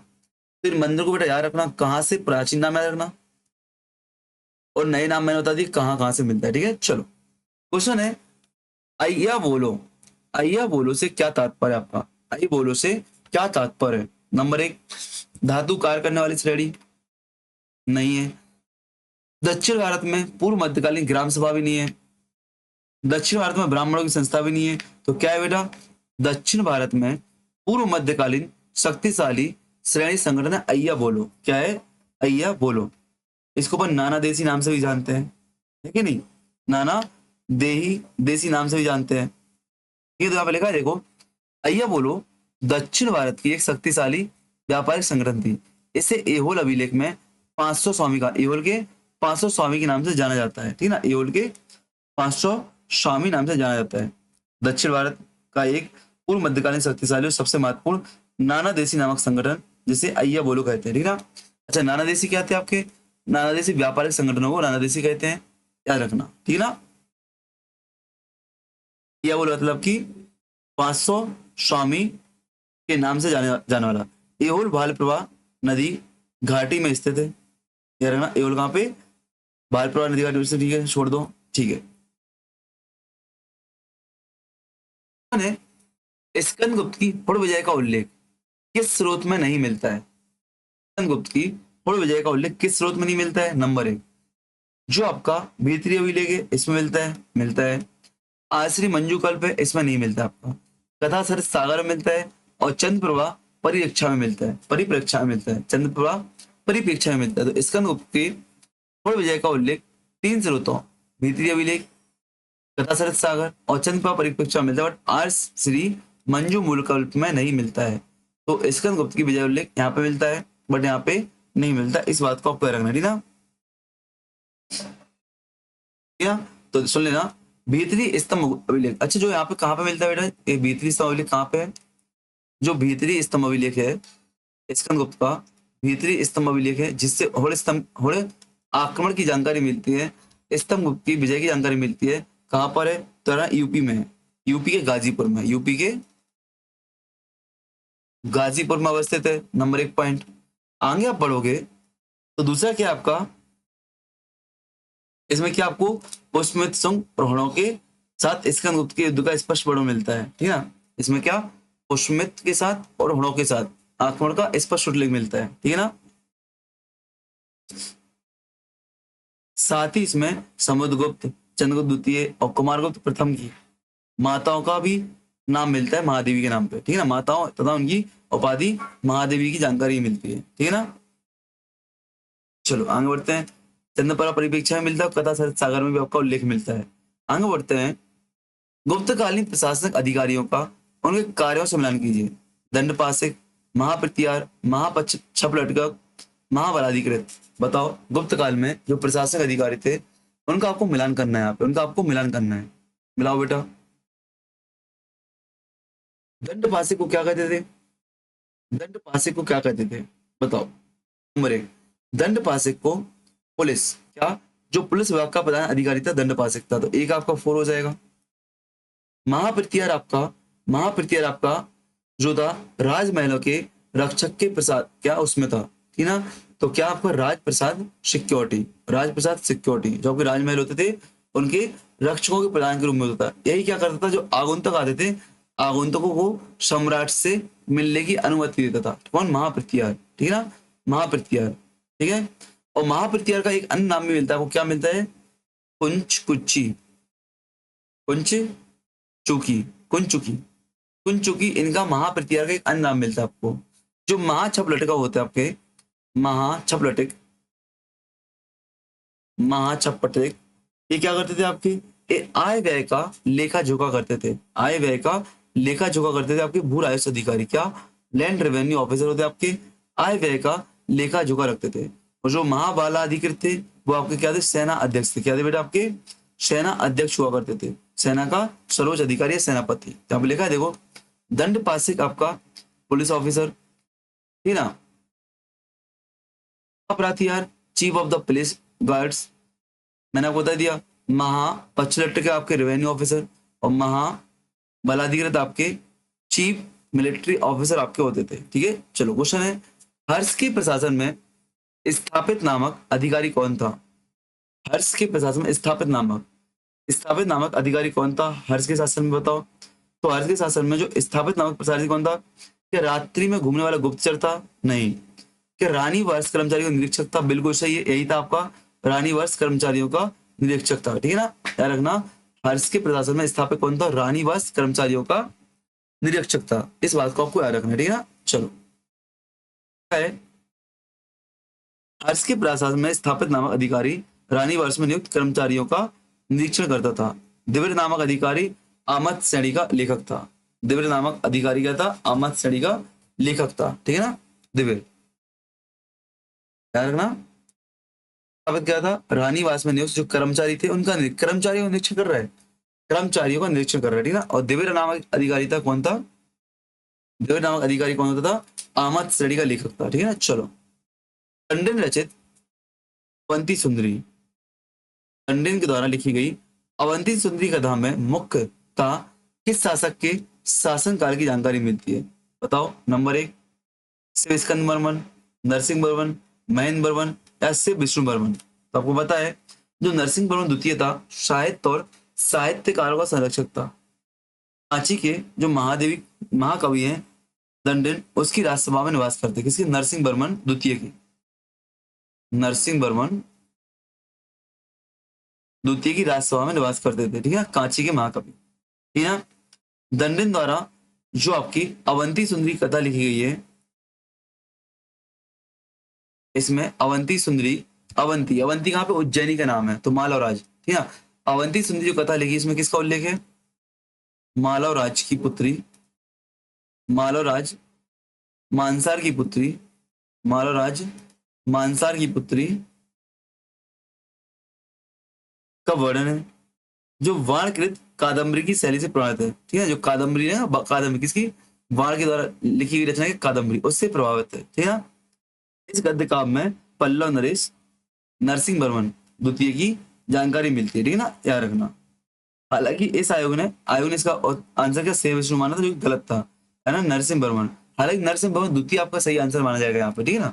चलो, आपका चोलकालीन ग्राम प्रशासन में एरिवारियम क्या है, चोलकालीन चोलकालीन ग्राम प्रशासन में एरिवोरियम क्या है, उद्यान समिति, तालाब समिति, न्याय समिति या शौच समिति। चोल काल में एरिवारियम क्या है बताओ, चोल काल में एरिवारियम क्या है आपका, तो है ना तड़ाक समिति, तालाब समिति, तड़ाक, इसको हम क्या तड़ाक समिति बोलते हैं, ठीक है ना, कमिटी ऑफ द पॉन्ड, तालाब समिति या तड़ाक समिति। तो चोल काल के समय में ग्राम प्रशासन के अंतर्गत एरिवारियम तालाब समिति होती थी, जिसका काम क्या था, तालाब की देखरेख करना था, मरम्मत करना था, ठीक ना। इसके लिए क्या एरी आयम नामक नियमित कर भी लिया जाता था, क्या एरी आयम नामक कर भी आपसे लिया जाता था। इसकी सदस्य संख्या कितनी, 6 लोग, इसके इस कमेटी में कितने 6 लोग होते थे, 6 सदस्य होते थे, ठीक है ना। चलो क्वेश्चन है आपका, एलोरा में स्थापित, एलोरा के स्थापत्य के संबंध में निम्नलिखित कथनों में कौन सा सत्य है। नंबर 1, एलोरा में 34 शैलकृत गुफाएं, एलोरा की गुफाएं बौद्ध हिंदू जैन धर्म से संबंधित है, विश्व प्रसिद्ध एलोरा मंदिर गुफा संख्या 10 है, यहाँ का स्थापत्य मुख्यतः चालुक्य और राष्ट्रकूटों के कालीन का है। बताओ एलोरा के काल में कौन सा कथन सही है आपका। हाँ बिल्कुल सही है, ABCDE आपके चारों ABCDE। प्रसिद्ध कैलाश मंदिर का निर्माण कृष्ण प्रथम ने करवाया था, ये आपके यहाँ पे ABDE सही है, सी गलत है आपका, सी गलत है आपका, ABDE सही है आपका, सी गलत है, ABDE आपका सही है, ठीक है ना। तो डी आंसर आपका यहाँ पे हो जाएगा। लिखा है देखो, एलोरा में 34 शैलकृत गुफाएं जो कि बौद्ध हिंदू धर्म से संबंधित हैं, प्रसिद्ध कैलाश मंदिर संख्या 16 है, 10 नहीं है, 16 है। इसका निर्माण राष्ट्रकूट शासक कृष्ण प्रथम ने करवाया था। राष्ट्रकूट शासक कृष्ण प्रथम ने करवाया था, ठीक है ना, याद रखना। जो आपसे पूछा जाएगा, एलोरा की जो गुफा है किस शैली में, द्रविड़ शैली में बनी है। द्रविड़ शैली में बनी है। राष्ट्रकूट वंश के शासकों 7वीं से 9वीं शताब्दी में बनवाया था, ठीक है ना, याद रखना। जो आपका कैलाश मंदिर किसको समर्पित है बेटा, भगवान शिव को समर्पित है। भगवान शिव को समर्पित है। क्वेश्चन है आपका, शासक और उनके अभिलेख आपको बताना है, किस शासक का अभिलेख कहां से मिलता है। यहाँ पे ऑप्शन में खा गया हूँ आपके एलिमिनेशन से बचने के लिए, ऑप्शन खा गया हूँ। धर्मपाल, देवपाल, नारायणपाल या Mahipal, Halimpur lake, Munger lake, Bhagalpur lake या सारना लेक, बताओ। आपको यहाँ बताना कौन सा किससे संबंधित है।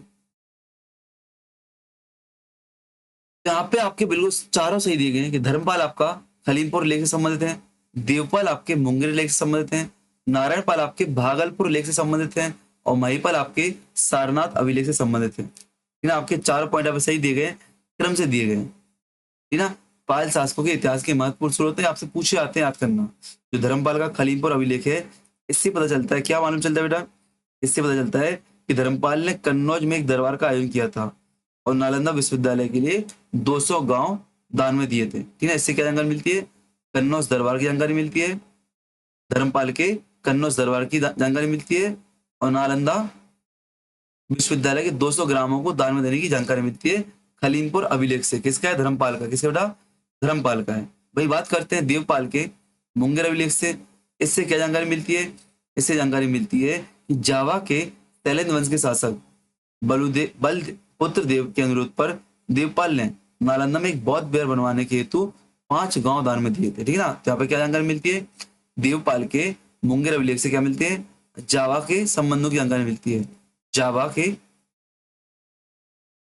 शैलेंद्र वंश के शासक थे कौन, बालपुत्र देव, इनसे संबंधित जानकारी यहाँ पे मिलती है, ठीक है ना, ठीक।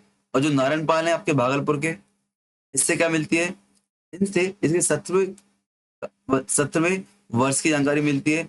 यहाँ पे क्या उनने शिव मंदिर, नारायण पाल देव ने क्या शिव मंदिर निर्माण के लिए गांव दान में दिया था, इसकी जानकारी यहाँ से मिलती है। फिर महिपाल की बात करते हैं, महिपाल के सारनाथ लेख से क्या मिलती है कि यहाँ पे सारनाथ में धर्मराजा के स्तूप और धर्म चक्र का जीर्णोद्धार कराया था। क्या, सारनाथ के धर्मराजा के स्तूप का और आपका धर्म चक्र का जीर्णोद्धार कराया था, किसने, महिपाल प्रथम ने। इसके सारनाथ अभिलेख से जानकारी मिलती है, इनके सारनाथ अभिलेख से जानकारी मिलती है, ठीक है ना। चलो, इस प्रकार से चारों अभिलेख आपके लिए महत्वपूर्ण है, डिटेल में मैंने बता दिए। इतने डिटेल में पता है आपको कहीं पे क्लास नहीं मिलती है, और ये समझो एक क्लास में आपको पूरा 150 क्वेश्चन का पेपर सॉल्व कराया जा रहा है एक क्लास में।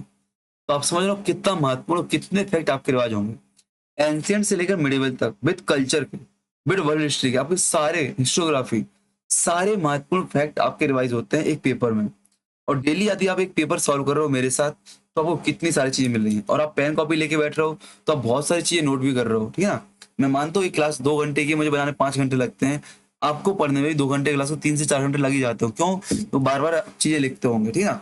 यहाँ पे शंकराचार्य है, शंकराचार्य द्वारा स्थापित मठ हो, उनके प्रथम अध्यक्ष को मिलान करना है। शंकराचार्य ने, आपको पता है 4-5 मठ बनाए थे, ठीक है ना, उनके अध्यक्ष कौन है, कहाँ पे बताना है आपको, ठीक है ना, ठीक,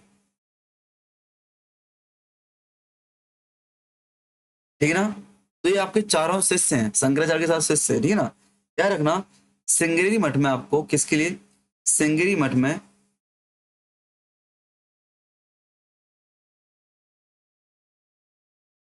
सिंगेरी मठ में आपको मंडन मिश्र मिलेंगे, मंडन मिश्र मिलेंगे आपको। वहीं गोवर्धन मठ में आपको पद्म पादाचार मिलेंगे आपको, ज्योतिर्मठ में आपको त्रोटकाचार मिलेंगे आपको, और शारदा मठ में हस्तमालक। आपको याद करना बेटा, यहाँ पे लिखा है देखो, आदि शंकराचार्य ने 4 मठों की स्थापना की थी। पहली बात तो कौन कौन सी मठ है आपकी याद करो, सिंगरी मठ, गोवर्धन मठ, ज्योतिर्मठ, शारदा मठ। याद करो कौन कौन से मठ है बेटा आपके लिए, कौन कौन से मठ है, सिंगरी, इस चार्ट को लिख लेना, सिंगरी मठ, गोवर्धन मठ,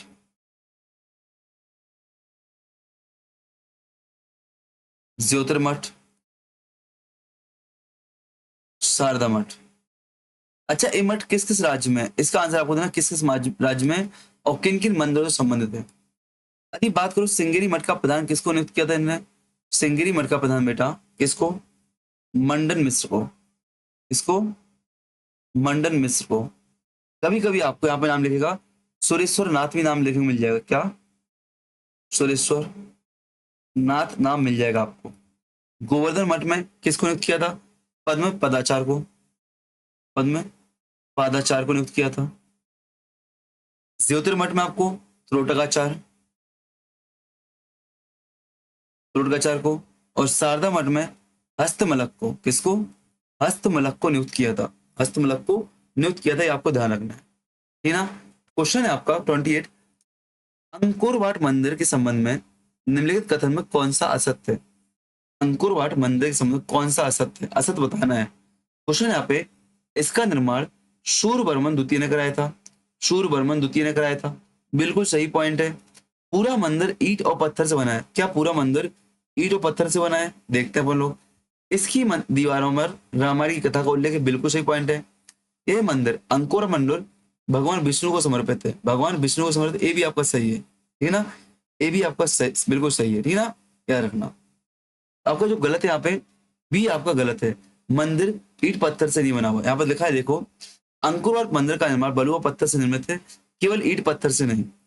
इसका निर्माण शूरवर्मन द्वितीय ने कराया था। यह भगवान विष्णु को समर्पित है।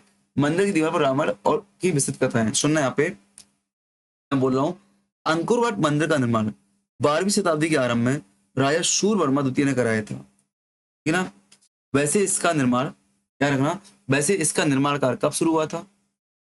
निर्माण कार्य मैंने बोला, सुनना, मैंने क्या बोला कि जो आपका अंकुरवाट मंदिर है 12वीं शताब्दी में। 12वीं शताब्दी किसने? राजा शूरवर्मा ने कराया था। बट इसके निर्माण का जो प्रारंभ हुआ था, इसके निर्माण का आरंभ 802 ईस्वी में ढमेर राजाओं के शासनकाल में आरंभ हो गया था। नंबर 1 पॉइंट याद रखना, ठीक ना। इस मंदिर का निर्माण पत्थरों से निर्मित है। इस मंदिर का निर्माण पत्थरों से है, ना कि ईंटों से। इसका जो आकार है, आपका आकार मेरू पर्वत के समान है। इसका आकार आपका मेरू पर्वत के समान है। इसकी 5 भित्तियां पर्वत श्रेणी को प्रकट करती हैं और खाइयां दिव्य महासागर को प्रकट करती हैं, ठीक है ना, याद रखना। क्वेश्चन है आपका, कलर की राज तरंगिणी में कितने तरंगों, कलर की जो राज तरंगिणी है कितने तरंगों में विभाजित है? पता होना चाहिए बेटा, 8 तरंगों। कितने? 8 तरंगों में विभाजित है। कलर की राज तरंगिणी की संख्या 8 है। इसमें कुल 8000 श्लोक हैं। कितने? 8000 श्लोक हैं। जो इसके आपके प्रथम 3 तरंग है, प्रथम 3 तरंग है, इसमें कश्मीर का इतिहास मिलता है। किसमें? इसमें बेटा कश्मीर का प्राचीन इतिहास मिलता है आपको, है ना। और 4 से लेके 1, 2, 3 में किसका? कश्मीर का इतिहास। 4, 5 और 6 में इसमें आपको कारकोट और उत्पल वंश का इतिहास मिलता है। कारकोट व उत्पल वंश की जानकारी मिलती है। वहीं आपके 7वें और 8वें तरंग में आपको लोहार वंश की जानकारी मिलेगी। इसकी लोहार वंश की जानकारी मिलेगी। क्या ये क्वेश्चन आपका यूजीसी नेट में नहीं आया? कई बार आपका रिपीट हुआ है, याद रखना। तो मैंने बोला कलर की राज तरंगिणी 8 तरंगों में विभक्त है। इसमें 8000 श्लोक आपको मिलते हैं। कितने बेटा? 8000 श्लोक आपको मिलेंगे। 1, 2, 3 जो 3 तरंग आपके शुरुआती है, उसमें कश्मीर के प्राचीन वंश की जानकारी मिलती है, प्राचीन इतिहास की जानकारी मिलती है आपको।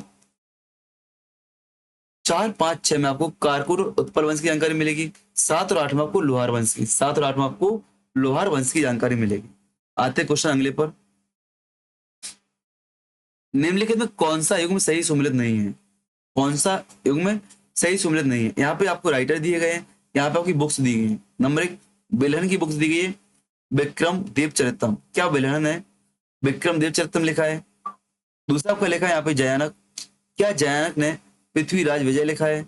तीसरा आपका वाकपति राज लिखा है। वाकपति राज क्या इन्होंने गौड़ बाहु की रचना की है। फिर आपका भास लिखा है। क्या भास ने अवंती सुंदरी लिखी है? क्या भास ने अवंती सुंदरी कथा लिखी है? अगर आपने ध्यान दिया हो, अभी एक क्वेश्चन लिखा पढ़ा था हमने, जहां पर देखा था कि अवंती सुंदरी कथा किसने बताया? दंडिन ने। किसने?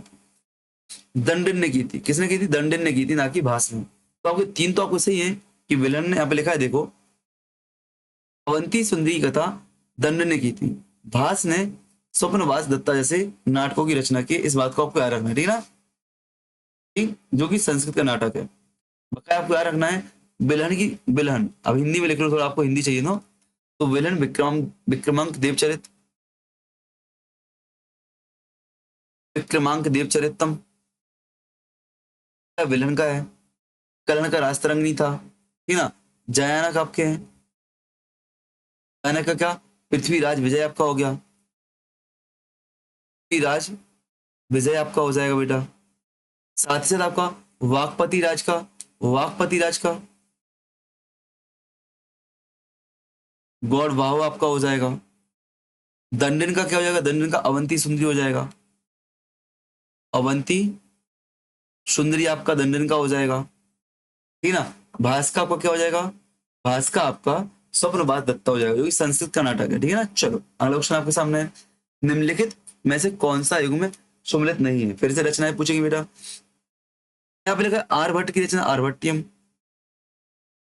बराहमिहिर की रचना बृहत संहिता, भास्कराचार्य की रचना सिद्धांत शिरोमणि, भास्कराचार्य, भास नहीं भास्कराचार्य है, भास्कराचार्य की रचना भास्कर, भास्कर की रचना सिद्धांत शिरोमणि, और ब्रह्मगुप्त की रचना पंच सिद्धांत का। तो आपको बता दो बेटा, ब्रह्मगुप्त की रचना पंच सिद्धांत का नहीं है, आपको ए बी और सी सही है। क्या? आर्यभट्ट की रचना आर्यभट्टियम बिल्कुल सही है, ठीक है ना? आर्यभट्ट की रचना आर्यभट्टियम बिल्कुल सही है। बराहमिहिर की रचना क्या, बराहमिहिर की रचना बृहत संहिता, बृहत संहिता सही है आपकी। और भास्कर की रचना सिद्धांत शिरोमणि सही है, सिद्धांत शिरोमणि सही है। बट आपको जो ब्रह्मगुप्त दिए गए हैं, ब्रह्मगुप्त की रचना पंच सिद्धांत का नहीं है, क्या इसकी ब्रह्म सिद्धांत है। ब्रह्मगुप्त की रचना का नाम क्या बेटा, ब्रह्म सिद्धांत है, ब्रह्म सिद्धांत है। इस बात को आपको याद रखना है, नंबर एक तो इसको याद रखना है, ठीक है ना? ठीक, जो पंच सिद्धांत का है, किसकी है, पंच सिद्धांत का की रचना बराहमिहिर ने की। किसने? बराहमिहिर ने। तो बराहमिहिर की रचना आपकी बृहत संहिता भी है, और साथ में पंच सिद्धांत का भी क्या है, पंच सिद्धांत का भी इनकी रचना है, ठीक है ना? क्या रखना, ब्रह्मगुप्त ने ब्रह्म स्फुट नामक सिद्धांत और खंड खाद्य पद्धति लिखी है, ठीक है? चलो आगे बढ़ते हैं।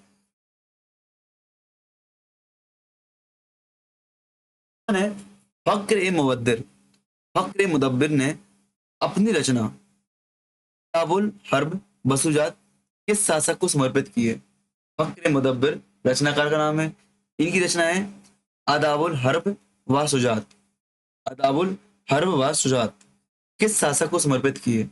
महमूद गजनवी को, मोहम्मद गौरी को, इल्तुतमिश को, या मिनाज उस सिराज को? मिनाज उस सिराज को। दायरा किसको बेटा? इल्तुतमिश को समर्पित की है, इल्तुतमिश को समर्पित की है। आपको पता है डेस्टिनी मेकर अपना यूट्यूब चैनल है, जहाँ पर 2.5K प्लस सब्सक्राइबर हो चुके हैं आपके। इस पर लगभग आपको 1500 वीडियो आपको मिल जाएंगी, ठीक है ना? इसका जो बेस्ट आपकी चीजें PYQ बेस्ट आपकी पढ़ाई की जाती है, डेली क्लास आपको मिलती है, स्टडी आपको मिलती है, स्टूडेंट सपोर्ट आपको मिलता है। यदि आप @JANKIT इस टेलीग्राम आईडी पे कांटेक्ट करते हो, तो आपको इस पर टीचर सपोर्ट मिलता है। मैं खुद आपसे इस पे मैसेज पे बात करता हूँ। टेलीग्राम आईडी आपको मिल जाएगी यहाँ पर डेस्टिनी मेकर, ठीक है ना? इसी पे आपको सारी PDF मिलती है, इसी पे आपको सारी PDF देखने को मिलती है डेस्टिनी मेकर पर, ठीक है? चलो इसका आंसर क्या है आपका? इल्तुतमिश इसका आंसर है। क्या आपका? इल्तुतमिश अपना इसका आंसर है, ठीक है ना? यह पुस्तक सल्तनत काल के शासन प्रशासन पर, सैन्य व्यवस्था पर विशेष प्रकाश डालती है, ठीक है ना? फक्र मुदब्बिर ने अदाबुल हर्ब बसुजात इल्तुतमिश को समर्पित किए। यह ग्रंथ सल्तनत कालीन प्रशासन सैन्य व्यवस्था पर प्रकाश डालता है। बरनी का कथन दिया गया है, इस घटना के पश्चात भीषण आंधी, भारी वर्षा, अकाल पड़ा। बरनी का यह कथन किस घटना से संबंधित है? बरनी का यह कथन किस घटना से संबंधित है? नंबर एक, आपके डिस्प्लेजर ऑफ द निजामुद्दीन औलिया, निजामुद्दीन औलिया की नाराजगी से। नंबर दो, एसिनेशन ऑफ द गयासुद्दीन तुगलक, गयासुद्दीन तुगलक की हत्या से। एसिनेशन ऑफ द सिद्दी मौला, आपके सिद्दी मौला की हत्या से। आपके एसिनेशन ऑफ द जलालुद्दीन खिलजी, आपके जलालुद्दीन खिलजी की हत्या से। क्या पूछा है? भैया बर्नी का कथन लिखा है, बताना किस घटना के बाद बोला था उसने। तो आपको याद रखना, ये जो कथन बोला था बर्नी ने, सिद्दी मौला की हत्या के बाद किया था। सिद्दी मौला की हत्या के बाद जो उत्पात मचा था, उसके, ठीक ना, उसके बाद क्या यह कथन बर्नी ने कहा था। आपको याद सुन लेना, यहाँ पे क्या सुनना, गौर से सुनना, सुनना। एक सेकंड, कहाँ बर्नी का यह लेख सिद्दी मौला की हत्या से संबंधित है। आपको पता होना चाहिए कि सिद्दी मौला की हत्या हाथी से कुचल कर दी गई थी। बर्नी ने अपने दुख भरे शब्दों में कहा था कि इसकी मौत की घटना के बाद एक जबरदस्त आंधी आई, बहुत जोर से वर्षा हुई, अकाल हुआ, ठीक है ना। और इसकी पुष्टि कौन करता है, इसकी पुष्टि इतिहासकार इसामी करता है। मतलब इसामी भी ऐसी कुछ बात करता है कि सिद्दी मौला की हत्या किससे हुई थी, हाथी से की थी। अच्छा, इसकी हत्या किसने करवाई थी, घटना बताओ आप लोग। तो बर्नी ने सिद्दी मौला की हत्या के बाद भयंकर प्राकृतिक आपदा का वर्णन किया था। उन्होंने इस घटना का आंधी, भारी वर्षा, अकाल का पड़ा इस बात की बताया उन्होंने। क्वेश्चन है, फिरोज शाह तुगलक ने खान ए जहां मकबूल की उपाधि देकर किसे अपना वजीर बनाया था। क्या फिरोज शाह तुगलक ने, एफएसटी ने, खान ए जहां मकबूल की उपाधि देकर किसे अपना वजीर बनाया। नंबर एक, मलिक मकबूल को। दूसरा, इमाम मुल्क को। तीसरा, हिशामुद्दीन को। या मलिक शेर खां को। मलिक शेर खां को। तो किसे, मलिक मकबूल को, याद रखना, मलिक मकबूल को फिरोज शाह तुगलक ने खान ए जहां मकबूल की उपाधि दी थी। यहाँ पे लिखा है देखो, फिरोज शाह तुगलक ने मलिक मकबूल को वजीर नियुक्त कर खान ने जहां मकबूल की उपाधि दी थी, ठीक ना। फिरोज शाह तुगलक ने दिल्ली सल्तनत को संभालते हुए सबसे पहला कार्य क्या किया, सिंध से लेकर दिल्ली तक के मार्ग में आने वाली मस्जिदों, दरगाहों, खानकाहों को दिल खोलकर धार्मिक अनुदान दिए। फिरोज शाह तुगलक ने मलिक मकबूल को खानका जहां मकबूल की उपाधि देकर वजीर नियुक्त किया था। उन्होंने मोहम्मद तुगलक द्वारा उत्पन्न की गई मुसीबतों को समाप्त करने का प्रयास किया था, ठीक ना। चलो आगे बढ़ते हम लोग। क्वेश्चन है, आपके राइटर दिए गए हैं, यहाँ पर उनकी रचना दी गई है, यहाँ पे राइटर, यहाँ पे रचनाएं दी गई हैं, उनको आपको सम्मिलित करना है। आई थिंक इस पेपर आपको एक दिक्कत आने वाली है, इस पूरे पेपर में मैंने इंग्लिश ज्यादा रख दी है। एक्चुअली क्या, मैं एआई से टाइप करवाता हूँ, क्वेश्चन देता हूँ, टाइपिंग करता हूँ, एडजस्ट करने के लिए एआई को देता हूँ। अगर उसको लगता है हिंदी टाइपिंग गलत है, उसको लगता है हिंदी टाइपिंग गलत है, तो उसको हिंदी की आप इंग्लिश पकड़ लेता है, कोई दिक्कत नहीं, बट मैं आपको हिंदी बता ही रहा हूँ। और नाम हिंदी में पढ़ने में कोई दिक्कत नहीं है आपको, नाम हिंदी में पढ़ने में कोई दिक्कत नहीं है आपको, ठीक है। वैसे आप प्रोफेसर बन जाओगे, आपको हिंदी मीडियम इंग्लिश मीडियम के बच्चे साथ साथ मिलेंगे आपको, ठीक है ना। क्वेश्चन है, तेनालीरामन। तेनालीरामन, यहाँ पे आपको बुक के राइटर जोड़ने हैं, कौन सी बुक किसके द्वारा लिखी गई है, कौन सी बुक किसके द्वारा लिखी गई है, ठीक है ना। यहाँ पे अल्लसानी पेद्दी लिखा हुआ है, भट्ट मूर्ति लिखा हुआ है, और तिस्मन लिखा हुआ है, तिस्मन लिखा हुआ है। और एक इसका हिंदी लिख दूं मैं आपको, तो ये क्या है, पारिजात हरण प्रबंधन है, पारिजात हरण प्रबंधन है। ये आपको मनु चरित्र है, ये आपको क्या है, नर शुभ पालियम है, नर शभु पालियम आपका ग्रंथ है। और लास्ट में आपको क्या, पांडुरंगा महामात्यम, पांडुरंगा महामात्यम ग्रंथ लिखा गया है। तो कौन सा किसका ग्रंथ है, तो आपको पता है यहाँ पे तेनालीरामन का ग्रंथ है बेटा, पांडुरंग महामात्यम। अल्लाह सानी पेदी का जो ग्रंथ है आपका मनु चरित्र में। भट्ट मूर्ति का जो ग्रंथ है आपका नरसहु पालियम है। और तिस्मन का जो ग्रंथ है आपका पारिजातम है। पारिजात हरण प्रबंधम इनका ग्रंथ है, किसका, तिस्मन का। यहाँ पे लिखा हुआ है देखो, यहाँ पे सारे लिखे हुए आपके, चाहो तो मैं हिंदी लिख दे रहा हूँ इस बार आपको। तेनालीरामन की क्या बेटा, पांडव रंग महामात्यम, क्या, पांडव रंग महामात्यम, लो ये हिंदी लिख लो। जो आपके अल शनि पेदी है, इनका ग्रंथ है मनुचरितम। आपके भट्ट मूर्ति है, भट्ट मूर्ति का ग्रंथ क्या आपका, नरसभु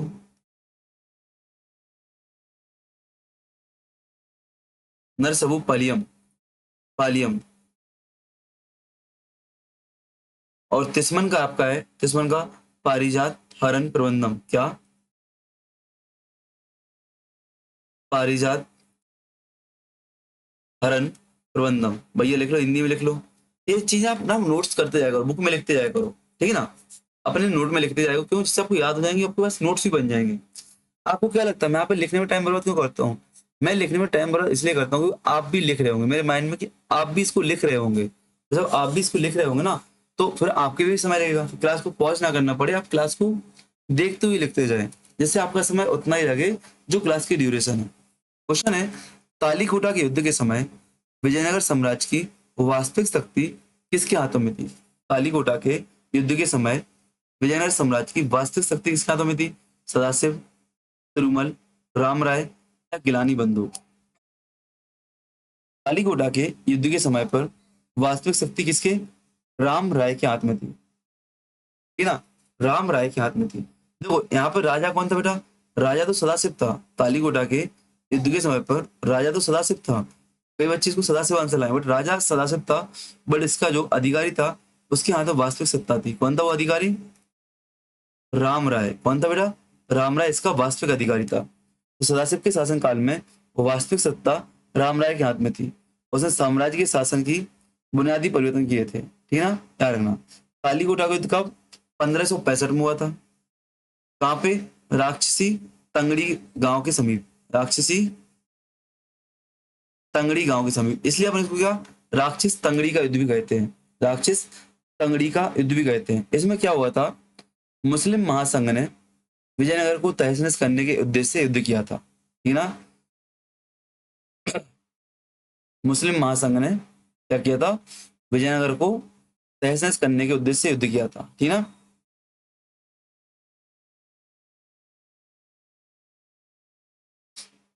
याद रखना, एक ऐसे आपसे पूछ सकता है कि ऐसा कौन सा व्यक्ति है जिसने तालीकोटा का युद्ध का प्रत्यक्ष रूप से देखा है और अपनी बुक में लिखा है? तो आर सेवल नामक महोदय, आर सेवल महोदय हैं। आर सेवल महोदय ने राक्षसी तंगड़ी तालीकोटी के युद्ध को प्रत्यक्ष रूप से देखा है, और इनकी बुक का नाम क्या है जिसमें लिखा है? इनका बुक का नाम है आ फॉरगोटन एम्पायर। आ फॉरगोटन एम्पायर इनकी बुक का नाम है, जहां पर क्या, जहां पर इन्होंने इसका उल्लेख किया आर सेवल महोदय ने। किसने? आर सेवल महोदय ने, ठीक ना, याद रखना। सदाशिव के शासनकाल में विजयनगर साम्राज्य की वास्तविक सत्ता किसके पास थी? राम राय के हाथों में थी। 1565 में तालीकोटा का युद्ध विजयनगर साम्राज्य के पतन का कारण बना। निम्नलिखित को सही, कौन सा सही सुमेलित नहीं है? कौन सा सही सुमेलित नहीं है बताओ? आपका अतारकन गेट नागपुर में है क्या? हिंडोला महल आपका मांडू में है। अदीना का मकबरा आपका अहमदाबाद में है। अटाला मकबरा आपका जौनपुर में है। बताओ कौन सा सही नहीं है? तो अदीना मस्जिद, मकबरा मस्जिद, अदीना मस्जिद आपकी अहमदाबाद में नहीं है बेटा। अदीना मस्जिद आपकी कहाँ पे है? मालदा पश्चिम बंगाल में। मालदा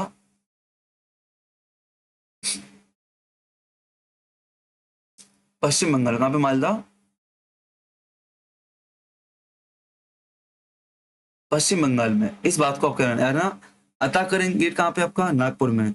अताकरण दरवाजा नागौर में। नागौर, नागौर लिखा है, नागौर, नागौर में है। हिंडोला महल मांडू में, बिल्कुल सही है। जो आपका अदीना मस्जिद है आपकी कहाँ पे बेटा? अहमदाबाद में नहीं है, मालदा पश्चिम बंगाल में है।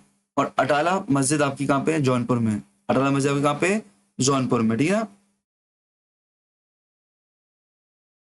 अटाला मस्जिद का निर्माण किसने कराया था बेटा? जो अदीना मस्जिद है, अदीना मस्जिद का निर्माण बंगाल सल्तनत के सिकंदर शाह द्वारा, सिकंदर शाह द्वारा, बंगाल सल्तनत के सिकंदर शाह द्वारा शाही मस्जिद के रूप में कराया गया था, ठीक है। है प्रबंधन भक्ति आंदोलन, प्रबंधन भक्ति आंदोलन का प्रारंभिक ग्रंथ माना जाता है। यह मूलतः किस भाषा में लिखा गया है? तो जो प्रबंधन है भक्ति आंदोलन का, आपको क्या प्रारंभिक ग्रंथ माना जाता है, आदि ग्रंथ माना जाता है? यह किस भाषा में लिखा गया है? तमिल, संस्कृत, तेलुगु, हिंदी। तो आप पढ़ दो तमिल प्रबंधकम। तो तमिल प्रबंधन तमिल भाषा में, किसमें बेटा? तमिल भाषा में लिखा गया है, ठीक है ना। दिव्य प्रबंधम लिखा ना, दिव्य प्रबंधम की रचना अलवार संतों द्वारा तमिल भाषा में की गई है। यह वैष्णव परंपरा का महत्वपूर्ण ग्रंथ है, ठीक है ना।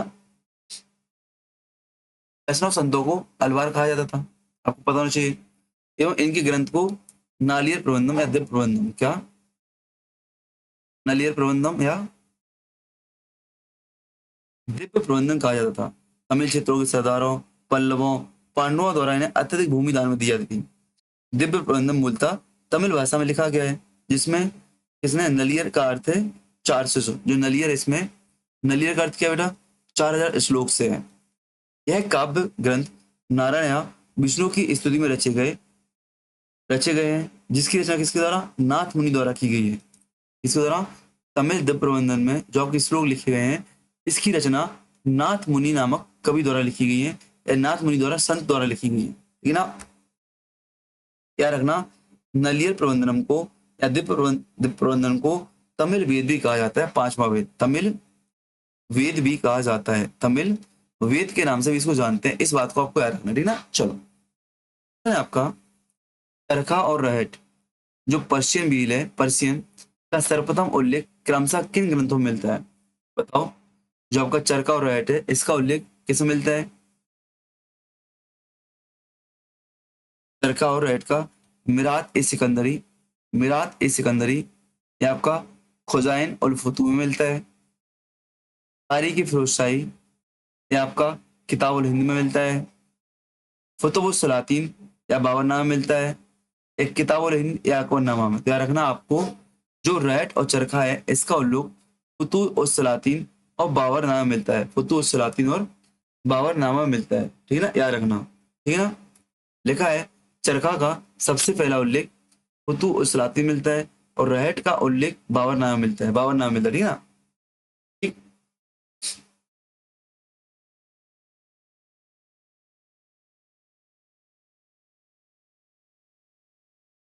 याद रखना, फुतुह उस सलातीन किसका ग्रंथ है, फुतुह उस सलातीन ग्रंथ किसका बेटा, इसामी का, किसका है, इसामी महोदय का है। कब लिखा था, 1350 के आसपास लिखा था इन्होंने, ठीक ना, इसामी का है। और याद रखना, इसामी महोदय का एक कथन जो फेमस है रजिया के बारे में, वो लिखते हैं कि भाई अच्छी औरत थी जो हर समय चरखा चलाती रहती थी, ठीक है ना, याद रखना। राइट का सबसे पहला वर्णन बाबर के उसमें मिलता है, बाबरनामा में, ठीक है। बाद में सुजान राय भंडारी ने 1645 में इसका वर्णन दिया राइट का, ठीक है। चलो, क्वेश्चन है, शेख जमालुद्दीन, जिन्हें दिल्ली का दूसरा खुसरो भी कहा जाता है, इनको संरक्षण किसने दिया, शेख जमालुद्दीन, जिन्हें दिल्ली का दूसरा खुसरो भी कहा जाता है, दिल्ली का दूसरा खुसरो भी कहा जाता है, किसके संरक्षण में थे, इब्राहिम लोदी, सिकंदर लोदी, या आपके मोहम्मद बिन तुगलक, या फिरोज शाह तुगलक, ठीक है ना। आपको पता होना चाहिए शेख जमालुद्दीन की बुक का नाम फेमस है, आपका बुक का नाम क्या है, इनकी बुक का नाम है आपका सियर उल अरीफिन, सियर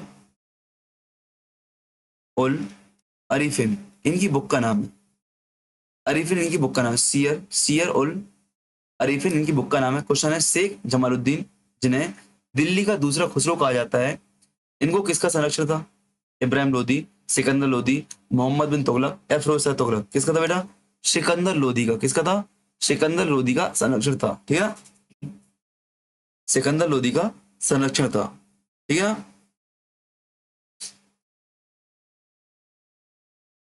जो कि फारसी भाषा के कवि थे, इनको दिल्ली दरबार का दूसरा खुसरो भी कहा जाता है। इनकी रचना क्या है, सियर और अरीफिन है, ठीक है ना। ठीक, रखना, सिकंदर लोदी स्वयं में विद्वान था, फारसी साहित्य में रुचि रखता था, और गुल रुखी नामक नाम से कविताओं की रचना करता था, ठीक है ना। गुल रुखी नामक उपनाम से सिकंदर लोदी गुल रुखी नामक नाम से कविताएं लिखा करता था। क्वेश्चन है, निम्नलिखित घटनाओं को लगाना है, रायसेन विजय, चुनार विजय, चौसा या सुमेल, बताओ। इसका आपको क्रम बताना है, तो आपको पता है रायसीन विजय 1543 की है, चुनार 1538 की है, चौसा की लड़ाई 1539 की है, और आपका सुमेल का युद्ध, बैटल ऑफ सुमेल आपको कब का है, 1544 का है, 1544 का यहाँ पे लिखा है, देखो। ये घटना किसकी है, शेरशाह सूरी और हुमायूं काल से संबंधित है, ठीक है ना। गैरकालीन साहित्य की महत्वपूर्ण, छोड़ दो, रचना किसकी, आपकी शेरशाह सूरी संबंधित में है, याद रखना। रायसीन विजय कब की है बेटा, रायसीन विजय आपकी 1543 की है। देख लेंगे तो चुनार कब का है, 1538 का है। बैटल ऑफ चौसा 1539 का है, और बैटल ऑफ सोमेल आपका 1544 का है, कब का है, 1500 44 का है। इस बात को आपको याद रखना है। क्वेश्चन है, वह कौन सा नगर है जिसे हुमायूं ने जन्नताबाद नाम दिया था? भाई कौन सा नगर है जिसे हुमायूं ने जन्नताबाद नाम दिया था? बताओ। इसको गौर नगर को जन्नताबाद नाम दिया था, ठीक है ना।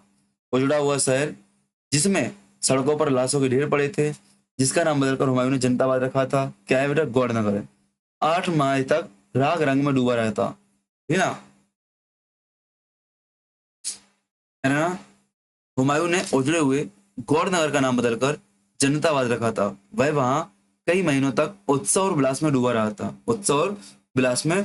रहा था, इस बात को आपको याद रखना है। क्या? और कहाँ पे है? तो गौर राज बंगाल राज्य की राजधानी लक्ष्मणावती या लखनौती है, ठीक ना। गौड़ राज्य बंगाल राज्य की राजधानी लक्ष्मणावती या लखनौती थी। तो बंगाल के मालदा जिले में स्थित एक पुराना नगर है जिसको हुमायूं ने उजड़ा हुआ शहर कहा है, जिसमें लाखों सड़कों के ढेर बने हुए थे।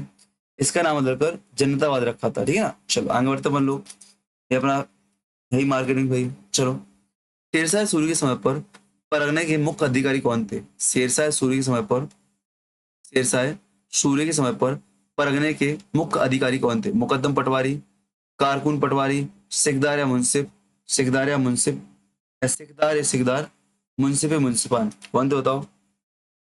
कौन थे? तो याद रखना, सिकदार और मुंसिफ आपके परगने के मुख्य अधिकारी थे। कब? शेरशाह सूरी के समय पर। सिकदार और मुंसिफ, कौन? सिकदार और मुंसिफ आपके मुख्य अधिकारी थे। तो शेरशाह के प्रशासन में प्रत्येक परगने में सिकदार और मुंसिफ प्रमुख अधिकारी होते थे। मुंसिफ भूमि की मापन लगान का काम करता था और दीवानी काम को देखता था, ठीक है ना, याद रखना।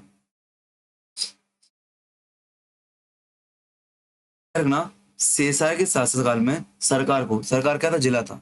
शेरशाह के शासनकाल में सरकार को परगने में डिवाइड किया गया। इसमें परगने में डिवाइड किया गया। परगना आज का विकासखंड मान लो, इसमें आपको एक सिकदार मिलता था, एक आपको सिकदार मिलेगा, एक आपको मुंसिफ मिलेगा। इसमें इस परगने में एक आपको सिकदार, एक मुंसिफ मिलेगा।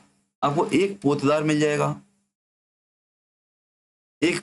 जाएगा, और दो आपको कारकुन मिलेंगे, जो मुख्य अधिकारी थे आपके सिकदार और मुंसिफ माने जाते हैं, ठीक है ना। चलो, क्वेश्चन है, किस शासक को पुर्तगालियों ने जहाज पर बुलाकर धोखे से समुद्र में डुबो दिया था? पुर्तगालियों की रियायतों को लेकर जब मतभेद हुआ था, तो ऐसा कौन सा शासक है जिसको ये जहाज पर बुलाया और मुलाकात के बहाने धोखे में जहाज से गिरा दिया और डुबो दिया? बताओ। 16वीं शताब्दी कौन सा शासक था? मोहम्मद शाह, बहादुर शाह, हुसैन शाह या बाज बहादुर? है ना, बहादुर शाह। कौन था बेटा? नाम तो बहादुर है, लेकिन भैया डुबा दिया था किसने? पुर्तगालियों ने। अच्छा, बहादुर शाह कहाँ का था? क्या मुगल था? नहीं। कौन था? गुजरात का अंतिम महान शासक माना था बहादुर शाह। गुजरात का अंतिम महान शासक था बहादुर शाह। यहाँ पे लिखा है देखो, गुजरात के बहादुर शाह को 1537 में पुर्तगालियों ने हत्या कर दी थी। उन्हें समझौते के बहाने जहाज पर बुलाकर धोखे से डुबो दिया था, ठीक है ना। बहादुर शाह गुजरात का अंतिम महान शासक था। वह पुर्तगालियों को द्वीप पर किला बनाने को लेकर नाराज था। दमन द्वीप सुना आपने? दमन और द्वीप, तो द्वीप पर किला बनाया था पुर्तगालियों ने, इस बात से नाराज था। इसी बात को लेकर पुर्तगालियों ने क्या किया था? जब समझौते के लिए युद्ध पर बुलाया तो वहीं पर डुबा दिया, ठीक है ना। चलो, बाबर के संबंध में निम्नलिखित में कौन सा कथन असत्य है? बाबर के संबंध में निम्नलिखित में कौन सा कथन असत्य है? यहाँ पे लिखा है, इसका पूरा नाम, जहरउद्दीन बाबर का जन्म काबुल में 14 फरवरी 1483 को हुआ था। क्या वैलेंटाइन डे के दिन भाई सब पैदा हुए थे? दूसरा, बाबर ने 11 वर्ष की अल्पायु में फरगना में क्या किया था? राज्यभार का ग्रहण किया था। फरगना में बताओ। तीसरा पॉइंट है, बाबर ने समरकंद को 3 टाइम युद्ध किया और तीनों टाइम हारा। क्या बाबर ने 3 टाइम समरकंद को जीता और तीनों टाइम समरकंद हाथ से निकल गया? चौथा पॉइंट है आपका, बाबर ने उज्बेकों से तुगलकनामा पद्धति को सीखा था क्या? बताओ। बाबर ने उज्बेकों से तुगलकनामा युद्ध पद्धति को जीता था, बताओ। तो बताओ इनका जन्म कब हुआ था? तो क्या बाबर का जन्म काबुल में, देखो डेट तो सही लिखी है, बट क्या जन्म काबुल में हुआ था? नहीं, जन्म फरगना में हुआ था। काबुल में इसकी डेथ हुई थी, समाधि है इसकी, समाधि काबुल में, याद रखना, ठीक ना। तो पहला पॉइंट गलत है, बकाया 3 पॉइंट आपके बिल्कुल सही है। 3 पॉइंट बिल्कुल सही है कि भैया फरगना में लिखा है ना, तो फरगना में 11 वर्ष में क्या किया था इसने, अपनी राजगद्दी को संभाला था। दूसरा, समरकंद को 3 टाइम जीता इसने, क्या समरकंद को 3 बार जीता भाई साहब, 3 बार हार गए थे, ठीक है ना। तो याद रखना, इसने उज्बेकों से, किससे बेटा, उज्बेकों से तुगलक नामक पद्धति को सीखा था, जो कि युद्ध पद्धति थी, बिल्कुल सही है आपका, ठीक है ना। तो बाबर का जन्म 14 फरवरी 1483 को फरगना में हुआ था, ना कि काबुल में। अन्य सभी आपके कथन सही है, ठीक है। बाबर अपनी आत्मकथा बाबरनामा लिखता है कि मैंने समरकंद के लिए फरगना को खो दिया, अब समरकंद भी मेरे हाथों से निकल गया, ठीक ना। ठीक, चलो।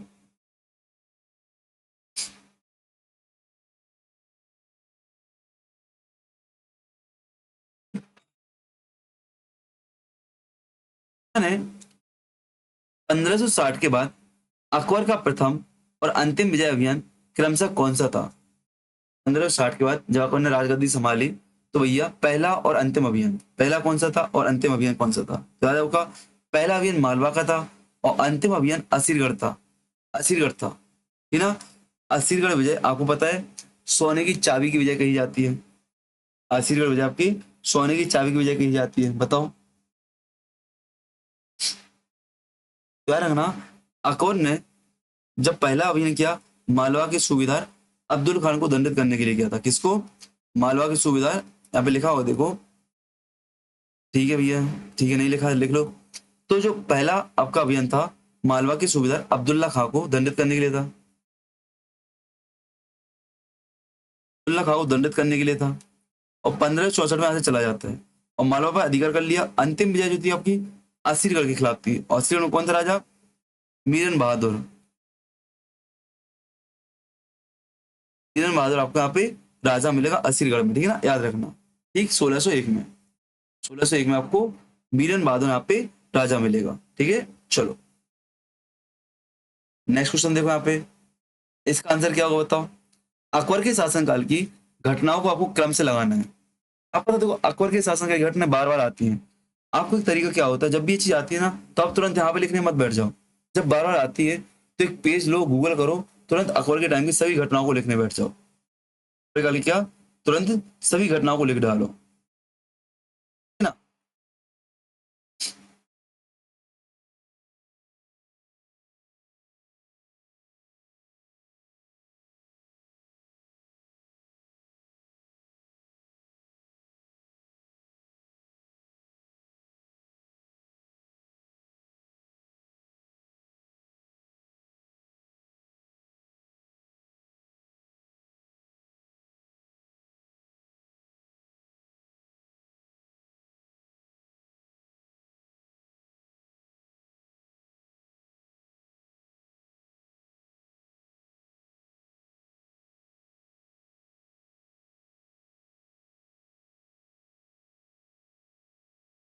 चलो इसका आंसर लगाओ, क्या है इसका आंसर?